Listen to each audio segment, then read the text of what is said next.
ಕರ್ನಾಟಕದ ಎಲ್ಲ ಸಂಪನ್ಮೂಲ ವಿದ್ವಾಂಸರುಗಳಿಗೆ ನನ್ನ ಪ್ರೀತಿಯ ನಮಸ್ಕಾರಗಳು. ಇತಿಹಾಸ ನಿರ್ಮಾತೃಗಳು ಉಪನ್ಯಾಸ ಮಾಲಿಕೆ ಎಂಬುದು ನಮ್ಮ ಕರ್ನಾಟಕ ಇತಿಹಾಸ ಅಕಾಡೆಮಿಯ ಹೆಮ್ಮೆಯ ಕಾರ್ಯಕ್ರಮ. ಇದು ಕರ್ನಾಟಕ ಇತಿಹಾಸವನ್ನ ನಿರ್ಮಿಸುವಲ್ಲಿ ಮಹತ್ತರ ಪಾತ್ರ ವಹಿಸಿದ ಇತಿಹಾಸಕಾರರ ಕುರಿತ ಸರಣಿ ಆನ್ಲೈನ್ ಕಾರ್ಯಕ್ರಮ. ಇಂದು ಇದರ 42ನೇ ಸರಣಿ ಉಪನ್ಯಾಸ ಕಾರ್ಯಕ್ರಮಕ್ಕೆ ತಮ್ಮೆಲ್ಲರಿಗೂ ಆದರದ ಸ್ವಾಗತ. ಈ ಸಂಚಿಕೆ ತಮ್ಮೆಲ್ಲರಿಗೂ ತಿಳಿದಿರುವಂತೆ ವಿಶೇಷವಾಗಿ ಕನ್ನಡ ನಾಡಿನ ಇತಿಹಾಸಕಾರರು, ಸಮಾಜ ಸೇವಕರು, ಸ್ವತಂತ್ರ ಹೋರಾಟಗಾರರು ಹಾಗೂ ಕರ್ನಾಟಕ ಏಕೀಕರಣಕ್ಕಾಗಿ ದುಡಿದ ಮರೆಯಲಾಗದ ಚೇತನಗಳಲ್ಲಿ ಒಬ್ಬರು ಮತ್ತು ಇತಿಹಾಸ ಸಂಶೋಧನಾ ಪ್ರಸಕ್ತರು ಆದ ಶ್ರೀ ಉಲ್ಲೂರು ಶ್ರೀನಿವಾಸ್ ಜೋಯ್ಸರ ಕುರಿತದ್ದಾಗಿದೆ. ಈ ಬಗ್ಗೆ ಉಪನ್ಯಾಸವನ್ನ ನೀಡಲಿದ್ದಾರೆ ಚಿತ್ರದುರ್ಗದ ಯುವ ಸಂಶೋಧಕರು, ಲೇಖಕರು ಹಾಗೂ ಸ್ನೇಹಿತರು ಆದಂತಹ ಡಾಕ್ಟರ್ NS ಮಾಂತೇಶ್ ಅವರು. ಅವರಿಗೆ ನಮ್ಮ ಕರ್ನಾಟಕ ಇತಿಹಾಸ ಅಕಾಡೆಮಿಯ ಪರವಾಗಿ ಹೃತ್ಪೂರ್ವಕವಾದ ಸ್ವಾಗತ. ಇದೇ ಸಂದರ್ಭದಲ್ಲಿ ತಮ್ಮೆಲ್ಲರಿಗೂ ಡಾಕ್ಟರ್ NS ಮಾಂತೇಶ್ ಅವರ ಬಗ್ಗೆ ಕಿರುಪರಿಚಯವನ್ನ ಮಾಡಿಕೊಡಲು ಇಚ್ಛಿಸುತ್ತೇನೆ. ಶ್ರೀಯುತರು ಮೂಲತಃ ಚಿತ್ರದುರ್ಗ ಜಿಲ್ಲೆಯ ಚಳ್ಳಕೆರೆ ತಾಲೂಕಿನ ನೀರ್ಲಗುಂಟೆ ಗ್ರಾಮದಲ್ಲಿ 1984 ಫೆಬ್ರವರಿ 5ರಂದು ಜನಿಸಿದ್ರು. ತಂದೆ ND ಶಿವಣ್ಣ, ತಾಯಿ ಶ್ರೀಮತಿ ರೇಣುಕಮ್ಮನವರು. ಇವರು ಆರಂಭಿಕ ಶಿಕ್ಷಣವನ್ನ ಚಿತ್ರದುರ್ಗದಲ್ಲಿ ಪೂರೈಸಿ ನಂತರ ಕುವೆಂಪು ವಿಶ್ವವಿದ್ಯಾನಿಲಯದ ಇತಿಹಾಸ ಮತ್ತು ಪ್ರಾಕ್ತನಾ ಶಾಸ್ತ್ರದಲ್ಲಿ MA ಪದವಿಯನ್ನ ಸೆಕೆಂಡ್ ರ್ಯಾಂಕ್ ಪಡೆಯುವುದರೊಂದಿಗೆ ಚಿನ್ನದ ಪದಕವನ್ನು ಗಳಿಸಿದರು. ಮುಂದೆ ಇವರು ಹಂಪಿ ವಿಶ್ವವಿದ್ಯಾನಿಲಯದಲ್ಲಿ MPhil ಹಾಗೂ ಶಾಸನಶಾಸ್ತ್ರದಲ್ಲಿ PG ಡಿಪ್ಲೊಮೊವನ್ನ ಪಡೆದಿರುತ್ತಾರೆ. ಇದೇ ವಿಶ್ವವಿದ್ಯಾನಿಲಯದಲ್ಲಿ 2013ರಲ್ಲಿ ಡಾಕ್ಟರ್ SY ಸೋಮಶೇಖರ್ ಅವರ ಮಾರ್ಗದರ್ಶನದಲ್ಲಿ ಹೊಸದುರ್ಗ ತಾಲೂಕು ಪರಿಸರ ಸಾಂಸ್ಕೃತಿಕ ಅಧ್ಯಯನ ಎಂಬ ವಿಷಯದಲ್ಲಿ ಡಾಕ್ಟರೇಟ್ ಪದವಿಯನ್ನು ಗಳಿಸಿರುವರು. ಇವರ ಆಸಕ್ತಿದಾಯಕ ಕ್ಷೇತ್ರಗಳೆಂದರೆ ಇವರಿಗೆ ಮುಖ್ಯವಾಗಿ ಇತಿಹಾಸ, ಪ್ರಾಗಿತಿಹಾಸ, ನಾಣ್ಯ, ಶಾಸನ, ಹಸ್ತಪ್ರತಿ, ಶಿಲ್ಪ ಮತ್ತು ವಾಸ್ತುಶಿಲ್ಪಗಳ ಅಧ್ಯಯನ ಪ್ರಮುಖವಾದುದು. ಇನ್ನ ಮಾಂತೇಶ್ ಅವರ ಸಂಶೋಧನೆಯ ಹೆಗ್ಗುರುತುಗಳು, ಕ್ಷೇತ್ರಗಳು ಎಂದರೆ ಇವರು ವಿಶೇಷವಾಗಿ ರಾಜ್ಯ, ರಾಷ್ಟ್ರ, ಅಂತಾರಾಷ್ಟ್ರೀಯ ಮಟ್ಟದ ವಿಚಾರ ಸಂಕಿರಣ, ಕಾರ್ಯಾಗಾರ ಹಾಗೂ ಸಮ್ಮೇಳನಗಳಲ್ಲಿ ಭಾಗವಹಿಸಿ ಸುಮಾರು 50ಕ್ಕೂ ಹೆಚ್ಚು ಸಂಶೋಧನಾ ಲೇಖನಗಳನ್ನ ಪ್ರಕಟಿಸಿರುವುದು ಹೆಮ್ಮೆಯ ಸಂಗತಿ. ಇನ್ನು ಇವರು ಹೊಸದುರ್ಗ ತಾಲೂಕು ಕ್ಷೇತ್ರ ಕಾರ್ಯವನ್ನ ಕೈಗೊಂಡು 35 ಪ್ರಾಗಿತಿಹಾಸ ನೆಲೆಗಳನ್ನ ಪತ್ತೆ ಹಚ್ಚಿದ್ದಾರೆ. ಇದು ಚಿತ್ರದುರ್ಗದ ಪ್ರಾಗಿತಿಹಾಸ ಕ್ಷೇತ್ರದಲ್ಲಿ ತಮ್ಮ ಛಾಪನ್ನ ಮೂಡಿಸಿರುವುದು ಕಾಣ್ತೇವೆ. ಇನ್ನು ಇವರು 2008ರಲ್ಲಿ ರೇಣುಕಾ ಪ್ರಕಾಶನ ಎಂಬ ಸಂಸ್ಥೆಯನ್ನ ಸ್ಥಾಪಿಸಿ 7 ಸಂಶೋಧನಾ ಕೃತಿಗಳನ್ನ ಪ್ರಕಟಿಸಿರುವುದು ಅವರ ಸಂಪಾದಕದ ಒಂದು ಕಾರ್ಯವನ್ನು ನಾವು ಶ್ಲಾಘಿಸಬಹುದು. ಇನ್ನು ಇವರು 2015ರಲ್ಲಿ ಗತಕಥನ ಎಂಬ ಸಂಶೋಧನಾ ಅರ್ಧವಾರ್ಷಿಕ ನಿಯತಕಾಲಿಕೆಯನ್ನ ಹೊರತಂದು ಸಂಪಾದಕರಾಗಿಯೂ ಕಾರ್ಯವನ್ನ ನಿರ್ವಹಿಸಿದರು.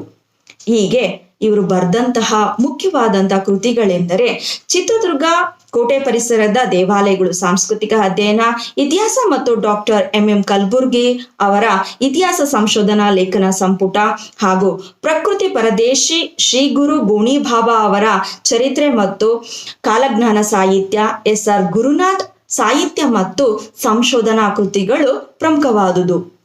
ಹೀಗೆ ಸ್ನೇಹಿತರು ಸಂಶೋಧನೆ, ಬರಹಗಳ ಜೊತೆಗೆ ನಟನೆ ಮತ್ತು ಸಂಗೀತ ಕ್ಷೇತ್ರಗಳಲ್ಲೂ ಆಸಕ್ತಿಯನ್ನ ಹೊಂದಿರುವರು. ಇಂತಹ ಬಹುಮುಖ ಪ್ರತಿಭಾವಂತ, ಸೃಜನಶೀಲ ಹಾಗೂ ಉತ್ಸಾಹಿ ಸಂಶೋಧಕರಾದ ಡಾಕ್ಟರ್ NS ಮಾಂತೇಶ್ ಅವರನ್ನ ಇಂದಿನ ಉಪನ್ಯಾಸ ಕಾರ್ಯಕ್ರಮವನ್ನ ನಡೆಸಿಕೊಡಬೇಕೆಂದು ವಿನಂತಿಸಿಕೊಳ್ಳುತ್ತೇನೆ. ವಂದನೆಗಳು. ಕರ್ನಾಟಕ ಇತಿಹಾಸ ಅಕಾಡೆಮಿ ಬೆಂಗಳೂರು ಇತಿಹಾಸ ನಿರ್ಮಾತೃಗಳು ಉಪನ್ಯಾಸ ಮಾಲಿಕೆ ಕರ್ನಾಟಕದ ಇತಿಹಾಸ ನಿರ್ಮಿಸುವಲ್ಲಿ ಮಹತ್ವದ ಕೊಡುಗೆ ನೀಡಿದಂತಹ ಇತಿಹಾಸಕಾರರನ್ನ ಕುರಿತಾದ ಸರಣಿ ಕಾರ್ಯಕ್ರಮ ಉಪನ್ಯಾಸ 42 ಕಾರ್ಯಕ್ರಮಕ್ಕೆ ನಿಮ್ಮೆಲ್ಲರಿಗೂ ಹೃದಯಪೂರ್ವಕವಾಗಿರ್ತಕ್ಕಂತಹ ನಮಸ್ಕಾರಗಳು. ಆತ್ಮೀಯರೇ, ಇಂದಿನ ಉಪನ್ಯಾಸ ಕಾರ್ಯಕ್ರಮದಲ್ಲಿ ಕರ್ನಾಟಕದ ಸಾಂಸ್ಕೃತಿಕ ಇತಿಹಾಸ ಕ್ಷೇತ್ರದಲ್ಲಿ, ಸ್ವಾತಂತ್ರ್ಯ ಹೋರಾಟ ಕ್ಷೇತ್ರದಲ್ಲಿ, ಸಾಮಾಜಿಕ ಕ್ಷೇತ್ರದಲ್ಲಿ ತನ್ನದೇ ಆಗಿರುವಂತಹ ಸೇವೆ ಸಲ್ಲಿಸಿರುವಂತಹ ಅದ್ವಿತೀಯ ಇತಿಹಾಸಕಾರರಾಗಿರುವಂತಹ ಇತಿಹಾಸ ಸಂಶೋಧನಾ ಪ್ರಸಕ್ತ ಶ್ರೀ ಹುಲ್ಲೂರು ಶ್ರೀನಿವಾಸ ಜೋಯಿಸರ ಜೀವನ ಮತ್ತು ಸಂಶೋಧನೆಯನ್ನು ಕುರಿತು ಕೆಲವೊಂದು ವಿಚಾರಗಳನ್ನು ಈ ಒಂದು ಕಾರ್ಯಕ್ರಮದಲ್ಲಿ ನಾನು ಹಂಚಿಕೊಳ್ತಾ ಇದ್ದೇನೆ. ಕರ್ನಾಟಕದ ಸಾಂಸ್ಕೃತಿಕ ಇತಿಹಾಸದಲ್ಲಿ ಅಥವಾ ಸಾಂಸ್ಕೃತಿಕ ಚರಿತ್ರೆಯಲ್ಲಿ 20ನೇ ಶತಮಾನ ಅತ್ಯಂತ ಮಹತ್ವದ ಕಾಲಘಟ್ಟ ಅಂತ ಹೇಳಬಹುದು. ಸಾಮಾಜಿಕವಾಗಿ ಬೌದ್ಧಿಕವಾದಂತಹ ರಂಗದಲ್ಲಿ ಸಾಕಷ್ಟು ಬದಲಾವಣೆಗಳನ್ನು ಕಂಡಂತಹ ಕಾಲಘಟ್ಟ 20ನೇ ಶತಮಾನ. ಅನೇಕ ಶತಮಾನಗಳ ಕಾಲ ಪರಕೀಯರ ದಬ್ಬಾಳಿಕೆ, ಪರಕೀಯರ ಶೋಷಣೆಯಿಂದ ಬೇಸತ್ತಂತಹ ಇಡೀ ಭಾರತ ದೇಶ 19 ಮತ್ತು 20ನೇ ಶತಮಾನದಲ್ಲಿ ಸ್ವಾತಂತ್ರ್ಯ ಹೋರಾಟದ ಕಿಚ್ಚನ್ನು ಹರಡಿಸಿ ಭಾರತದಲ್ಲಿ ರಾಷ್ಟ್ರೀಯ ಪ್ರಜ್ಞೆಯನ್ನು ಮೂಡಿಸಿದಂತಹ ಕಾಲಘಟ್ಟ 19 ಮತ್ತು 20ನೇ ಶತಮಾನ. ಇದಕ್ಕೆ ಹೊರತಾಗಿ ನಾವು ಕರ್ನಾಟಕವನ್ನು ಕಾಣುವುದಕ್ಕೆ ಸಾಧ್ಯ ಇಲ್ಲ. ಅಖಂಡ ಭಾರತದಲ್ಲಿ ಕರ್ನಾಟಕವೂ ಕೂಡ ಸ್ವಾತಂತ್ರ್ಯ ಹೋರಾಟದಲ್ಲಿ ಮಹತ್ವವಾದಂತಹ ಒಂದು ಪಾತ್ರವನ್ನು ವಹಿಸುತ್ತೆ. ಈ ಸ್ವಾತಂತ್ರ್ಯ ಹೋರಾಟದ ವಿಚಾರದ ಬಗ್ಗೆ ನಾವು ನೋಡ್ತಕ್ಕಂತಹ ಸಂದರ್ಭದಲ್ಲಿ ರಾಷ್ಟ್ರೀಯ ಪ್ರಜ್ಞೆಯನ್ನು ಮೂಡಿಸುವ ದೃಷ್ಟಿಕೋನದಿಂದ ಜನಸಾಮಾನ್ಯರಲ್ಲಿ ಒಂದು ರಾಷ್ಟ್ರೀಯ ತತ್ವಗಳನ್ನು, ಚಿಂತನೆಗಳನ್ನು, ಸ್ವಾತಂತ್ರ್ಯದ ಅಂಶಗಳನ್ನು ಮೂಡಿಸುವ ದೃಷ್ಟಿಕೋನದಿಂದ ಸಾಕಷ್ಟು ಕೆಲಸ ಕಾರ್ಯಗಳು ಇಲ್ಲಿ ನಡೆಯುತ್ತೆ. ಇದಕ್ಕೆ ಹಿನ್ನೆಲೆಯಾಗಿ ನಾವು ನೋಡ್ತಕ್ಕಂಥದ್ದು ಅಂದರೆ ನಮ್ಮ ದೇಶದಲ್ಲಿ ಶಿಕ್ಷಣದ ಬದಲಾವಣೆ ಆಗ್ತಕ್ಕಂತಹ ಒಂದು ಕಾಲಘಟ್ಟದಲ್ಲಿ ಎಲ್ಲ ರೀತಿಯಾದಂತಹ ಒಂದು ಅಭಿವೃದ್ಧಿಯ ಪಥಗಳನ್ನು 20ನೇ ಶತಮಾನದಲ್ಲಿ ನಾವು ಗುರುತಿಸ್ತೀವಿ.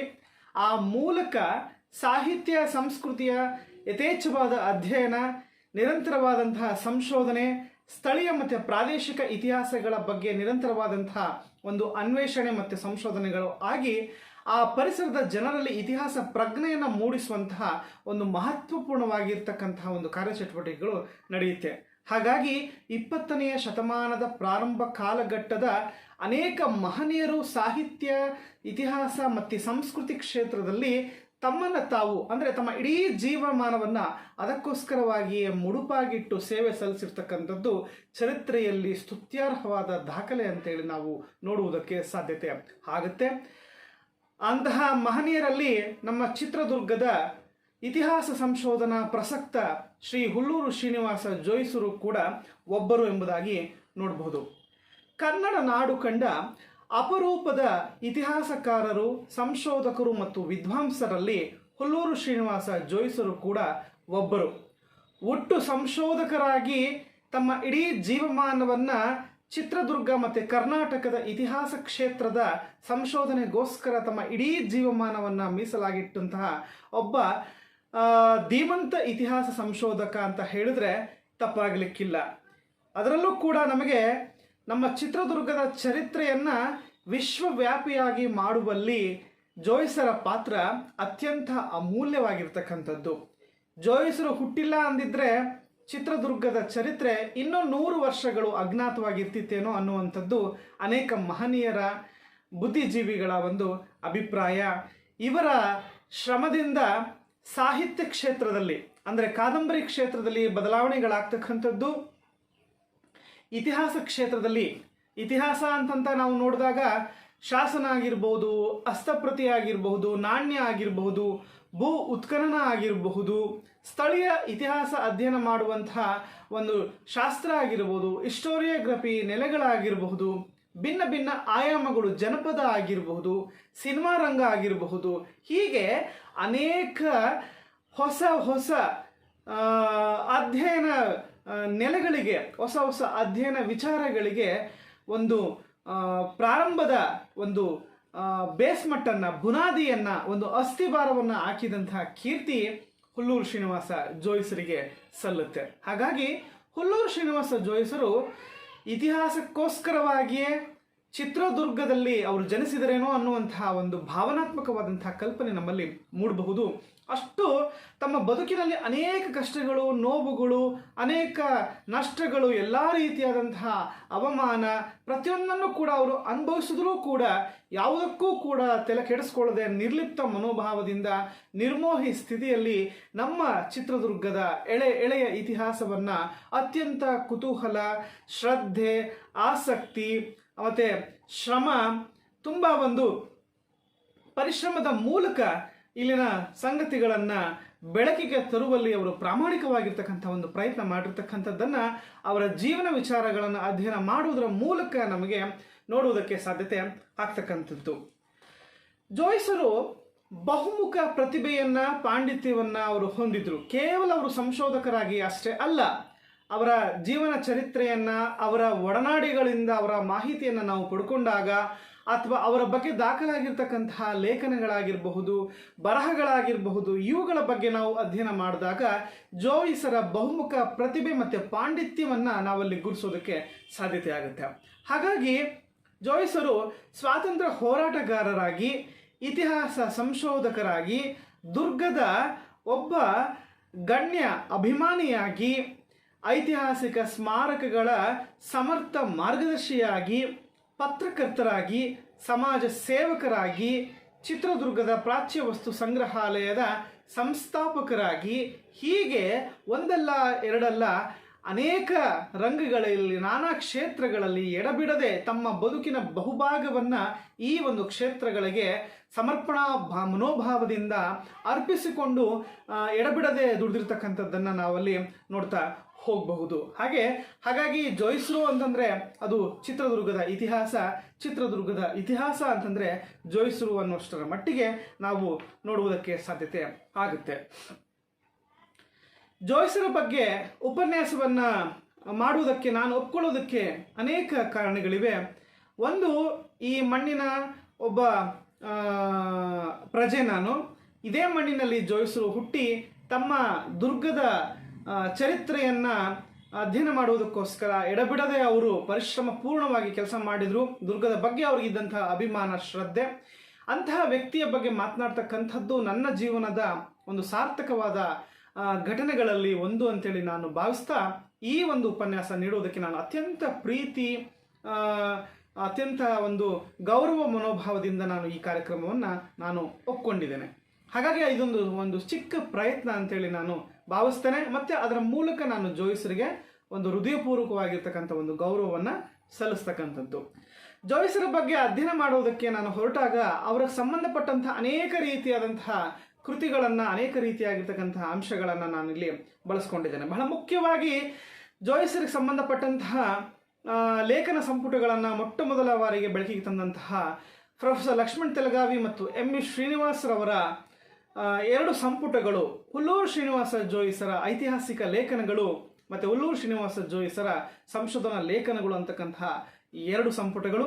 ಜೋಯಿಸರನ್ನ ಕುರಿತು 20ಕ್ಕಿಂತಲೂ ಅಧಿಕ ಲೇಖನಗಳನ್ನು ಅವರ ಆಪ್ತರು, ಪತ್ರಕರ್ತರು, ಸಾಹಿತಿಗಳು ಬರೆದಿರ್ತಕ್ಕಂತಹ ಲೇಖನಗಳು ಇದ್ದಾವೆ. ಅದಾದ ಮೇಲೆ ಜೋಯಿಸರ ಮಗ ಆಗಿರ್ತಕ್ಕಂತಹ ಪಾಂಡುರಂಗ ಜೋಯಿಸರು ಬರೆದಿರ್ತಕ್ಕಂಥ ತಮ್ಮ ವಂಶದ ಬಗ್ಗೆ ಬರೆದಿರ್ತಕ್ಕಂತಹ ಜೋಯಿಸರ ವಂಶವಾಹಿನಿ ಅಂತಕ್ಕಂತಹ ವಿಶಿಷ್ಟವಾದಂತಹ ಕೃತಿ. ಜೊತೆಗೆ ಹುಲ್ಲೂರು ಶ್ರೀನಿವಾಸ ಜೋಯಿಸರ ಬಗ್ಗೆ ಮೊಟ್ಟ ಮೊದಲ ಬಾರಿಗೆ ಜೀವನ ಚರಿತ್ರೆಯನ್ನು ಬರೆದಿರ್ತಕ್ಕಂತಹ ಕೆಳಗಳಹಟ್ಟಿ ಎಚ್ ಗೋವಿಂದರಾಜು ಅವರ ಹುಲ್ಲೂರು ಶ್ರೀನಿವಾಸ ಜೋಯಿಸರ ಜೀವನ ದರ್ಶನ ಅಂತಕ್ಕಂತಹ ಕೃತಿ. ಲಕ್ಷ್ಮಣ್ ತೆಲಗಾವಿಯವರು ಹುಲ್ಲೂರು ಶ್ರೀನಿವಾಸ ಜೋಯಿಸರ ಬಗ್ಗೆ ಹೆಚ್ಚು ಲೇಖನಗಳನ್ನು ಬರೆದಿದ್ದಾರೆ. ಚಿತ್ರದುರ್ಗ ಇತಿಹಾಸ ಮತ್ತು ಹುಲ್ಲೂರು ಶ್ರೀನಿವಾಸ ಜೋಯಿಸರು, ಹುಲ್ಲೂರು ಶ್ರೀನಿವಾಸ ಜೋಯಿಸರ ಜೀವನ ಚಿತ್ರ ಅಂತಕ್ಕಂತಹ ಒಂದು ಲೇಖನ, ಹೀಗೆ ಅನೇಕ ಲೇಖನಗಳು ಕೂಡ ನನಗೆ ಅವರ ಬಗ್ಗೆ ಅಧ್ಯಯನ ಮಾಡಬೇಕಾದಾಗ ನನಗೆ ಮಾಹಿತಿಯನ್ನು ಸಂಗ್ರಹ ಮಾಡೋದಕ್ಕೆ ಸಹಕಾರಿಯಾಯಿತು. ನಮ್ಮ ಚಿತ್ರದುರ್ಗ ಜಿಲ್ಲೆಯ ಆನುಷಂಗಿಕವಾಗಿರ್ತಕ್ಕಂಥ ಅನೇಕ ಸಾಂದರ್ಭಿಕವಾದಂತಹ ಕೃತಿಗಳು ಕೂಡ ನಮಗೆ ಈ ಒಂದು ಅವರ ಬಗ್ಗೆ ಮಾಹಿತಿ ಪಡ್ಕೊಳ್ಳೋದಕ್ಕೆ ಸಾಧ್ಯತೆ ಆಗಿತ್ತು. ಇನ್ನು ಒಂದು ವಿಶಿಷ್ಟವಾದಂತಹ ಒಂದು ಜೀವನ ಚರಿತ್ರೆಯನ್ನು ಬರೆದಿರ್ತಕ್ಕಂಥದ್ದು ಡಾಕ್ಟರ್ ಬಿ ರಾಜಶೇಖರಪ್ಪ, ಶಾಸನ ತಜ್ಞರಾಗಿರ್ತಕ್ಕಂತಹ ಡಾಕ್ಟರ್ ಬಿ ರಾಜಶೇಖರಪ್ಪ ಅವರು ಬರೆದಿರ್ತಕ್ಕಂತಹ ಇತಿಹಾಸ ಸಂಶೋಧಕ ಹುಲ್ಲೂರು ಶ್ರೀನಿವಾಸ ಜೋಯಿಸರು ಜೀವನ ಮತ್ತು ಸಾಧನೆ ಅಂತಕ್ಕಂಥ ಕನ್ನಡ ಪುಸ್ತಕ ಪ್ರಾಧಿಕಾರದಿಂದ ಪ್ರಕಟ ಆಗಿರ್ತಕ್ಕಂತಹ ಒಂದು ಕೃತಿ. ಇದರಲ್ಲೂ ಕೂಡ ಅವರು ಅನೇಕ ಮಾಹಿತಿಗಳನ್ನು ಸಂಗ್ರಹಿಸಿ ಅವರ ಜೀವನ ವಿಚಾರ ಸಂಶೋಧನೆಗಳನ್ನು ಸಂಗ್ರಹಿಸಿ ಅದರಲ್ಲಿ ದಾಖಲೆ ಮಾಡ್ತಕ್ಕಂತಹ ಒಂದು ವಿಶೇಷವಾದಂತಹ ಒಂದು ಕಾರ್ಯವನ್ನು ಮಾಡಿದ್ದಾರೆ. ಇಷ್ಟೆಲ್ಲ ಕೃತಿಗಳನ್ನು ಕೂಡ ನಾನು ಬಳಸ್ಕೊಂಡಿದ್ದೇನೆ. ಮತ್ತು ಅವರ ಸಂಶೋಧನಾ ಲೇಖನಗಳನ್ನು, ಕೃತಿಗಳನ್ನು ನಾನು ಅಧ್ಯಯನ ಮಾಡಿ ಅವರ ಬಗ್ಗೆ ಒಂದು ಉಪನ್ಯಾಸವನ್ನು, ಈ ಒಂದು ಪ್ರಬಂಧವನ್ನು ಸಿದ್ಧಪಡಿಸುವುದಕ್ಕೆ ಸಾಧ್ಯತೆ ಆಗಿದೆ. ಆದ್ಮೇಲೆ ಜೋಯಿಸರ ಆರಂಭಿಕ ಜೀವನದ ಬಗ್ಗೆ ನಾವು ನೋಡತಕ್ಕಂಥದ್ದು. ಜೋಯಿಸರು ಅಥವಾ ಅವರ ಪೂರ್ವಿಕರ ಬಗ್ಗೆ ನಾವು ನೋಡಿದಾಗ ಪಾಂಡುರಂಗ ಜೋಯಿಸರು ಮತ್ತು ಪಾರ್ವತಮ್ಮ ದಂಪತಿಗಳ ಮಗನಾಗಿ ಹುಲ್ಲೂರು ಶ್ರೀನಿವಾಸ ಜೋಯಿಸರು 1892 ಮಾರ್ಚ್ 29ರಂದು ಚಿತ್ರದುರ್ಗದ ದೊಡ್ಡಪೇಟೆಯಲ್ಲಿ ಯುಗಾದಿ ಹಬ್ಬದ ದಿನ ಅವರು ಜನಿಸ್ತಾರೆ. ಇವರ ಪೂರ್ವಿಕರ ಬಗ್ಗೆ ನಾವು ನೋಡ್ತಕ್ಕಂಥದ್ದೇ ಆದರೆ ಇವರ ಪೂರ್ವಿಕರಲ್ಲಿ ತಿಮ್ಮಣ್ಣ ಜೋಯಿಸರು ಮತ್ತು ದೇವಕಮ್ಮ ದಂಪತಿಗಳು ಸುಮಾರು 300 ವರ್ಷಗಳ ಹಿಂದೆ ಬಳ್ಳಾರಿ ಜಿಲ್ಲೆ ಕೊಟ್ಟೂರು ಸಮೀಪದಲ್ಲಿ ಇರತಕ್ಕಂತಹ ಅಂಬಳಿ ಗ್ರಾಮದಿಂದ 300 ವರ್ಷಗಳ ಹಿಂದೆ ಅವರು ಚಿತ್ರದುರ್ಗ ಸಮೀಪದ ಹುಲ್ಲೂರಿಗೆ ವಲಸೆ ಬರ್ತಕ್ಕಂಥದ್ದನ್ನು ನಾವು ನೋಡ್ತೇವೆ.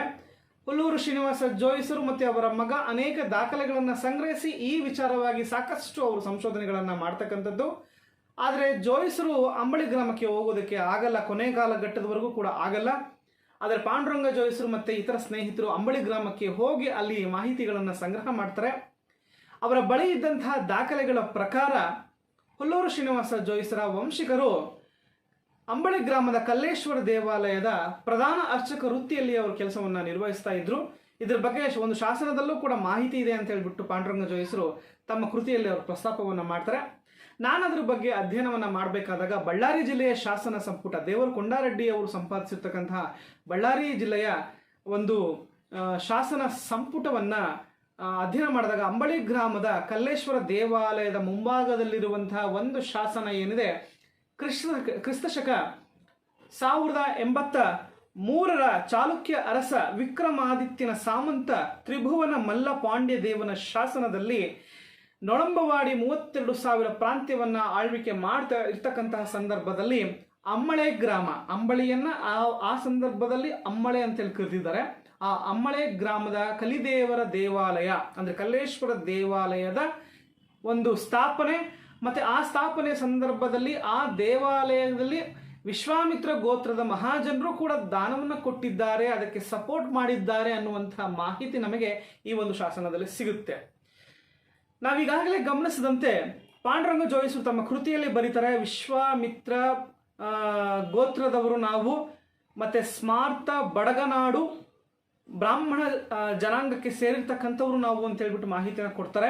ಹಾಗಾಗಿ ನಾವು ಆ ಶಾಸನದಲ್ಲಿ ನಾವು ನೋಡಿದಾಗ ವಿಶ್ವಾಮಿತ್ರ ಗೋತ್ರಾನ್ವಯ ಅಂತೇಳಿ ನಮಗೆ ಉಲ್ಲೇಖ ಸಿಗುವುದರಿಂದ ಆ ಮಹಾಜನರಲ್ಲಿ ಇವರೇ ಬೇರೆ ಯಾರೂ ಅಲ್ಲ, ಆ ಸ್ಮಾರ್ತ ಬ್ರಾಹ್ಮಣ ವಿಶ್ವಾಮಿತ್ರ ಗೋತ್ರದ ಬ್ರಾಹ್ಮಣರು 300 ವರ್ಷಗಳ ಹಿಂದೆ ಅಮ್ಮಳೆ ಗ್ರಾಮವನ್ನು ಬಿಟ್ಟು ಚಿತ್ರದುರ್ಗದ ಸಮೀಪದ ಹುಲ್ಲೂರಿಗೆ ಅವರು ವಲಸೆಯನ್ನು ಬರ್ತಾರೆ. ಆದರೆ ಯಾಕೆ ಇವರು ಅಲ್ಲಿಂದ ಇಲ್ಲಿಗೆ ವಲಸೆ ಬಂದರು 300 ವರ್ಷಗಳ ಹಿಂದೆ ಅಂತೇಳಿ ಅದೇ ಅವರ ತಂದೆಯವರ ಕಾಲದ ದಾಖಲೆಗಳನ್ನು ಹಿರಿಯರನ್ನು ವಿಚಾರಿಸಿದಾಗ 300 ವರ್ಷಗಳ ಹಿಂದೆ ಮುಸ್ಲಿಮರ ದಾಳಿಯಾಗಿ ಆ ಗ್ರಾಮದ ಅನೇಕ ಕುಟುಂಬಗಳು ಚದರಿ ಬೇರೆ ಕಡೆ ವಲಸೆ ಹೋಗ್ತಕ್ಕಂಥದ್ದು.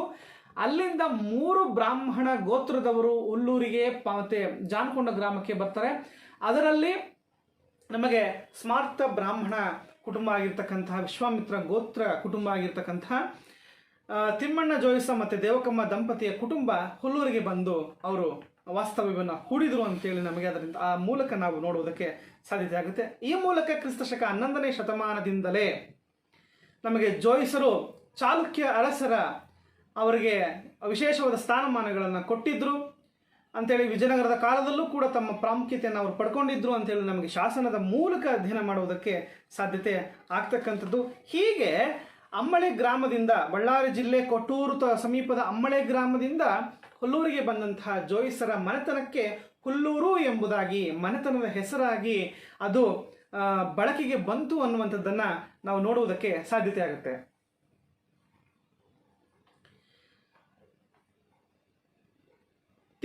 ತಿಮ್ಮಣ್ಣ ಜೋಯಿಸ ಮತ್ತು ದೇವಕಮ್ಮ ದಂಪತಿಗಳ ಈ ಒಂದು ಕುಟುಂಬ ಹುಲ್ಲೂರು ಗ್ರಾಮಕ್ಕೆ ಬಂದ ತರುವಾಯ ಅವರ ಮಕ್ಕಳು ನೆಕ್ಸ್ಟ್ ಚಿತ್ರದುರ್ಗಕ್ಕೆ ಬಂದು ಇಲ್ಲೇನಾಗ್ತಾರೆ, ಅವರು ವಾಸ್ತವ್ಯವನ್ನು ಹೂಡ್ತಾರೆ.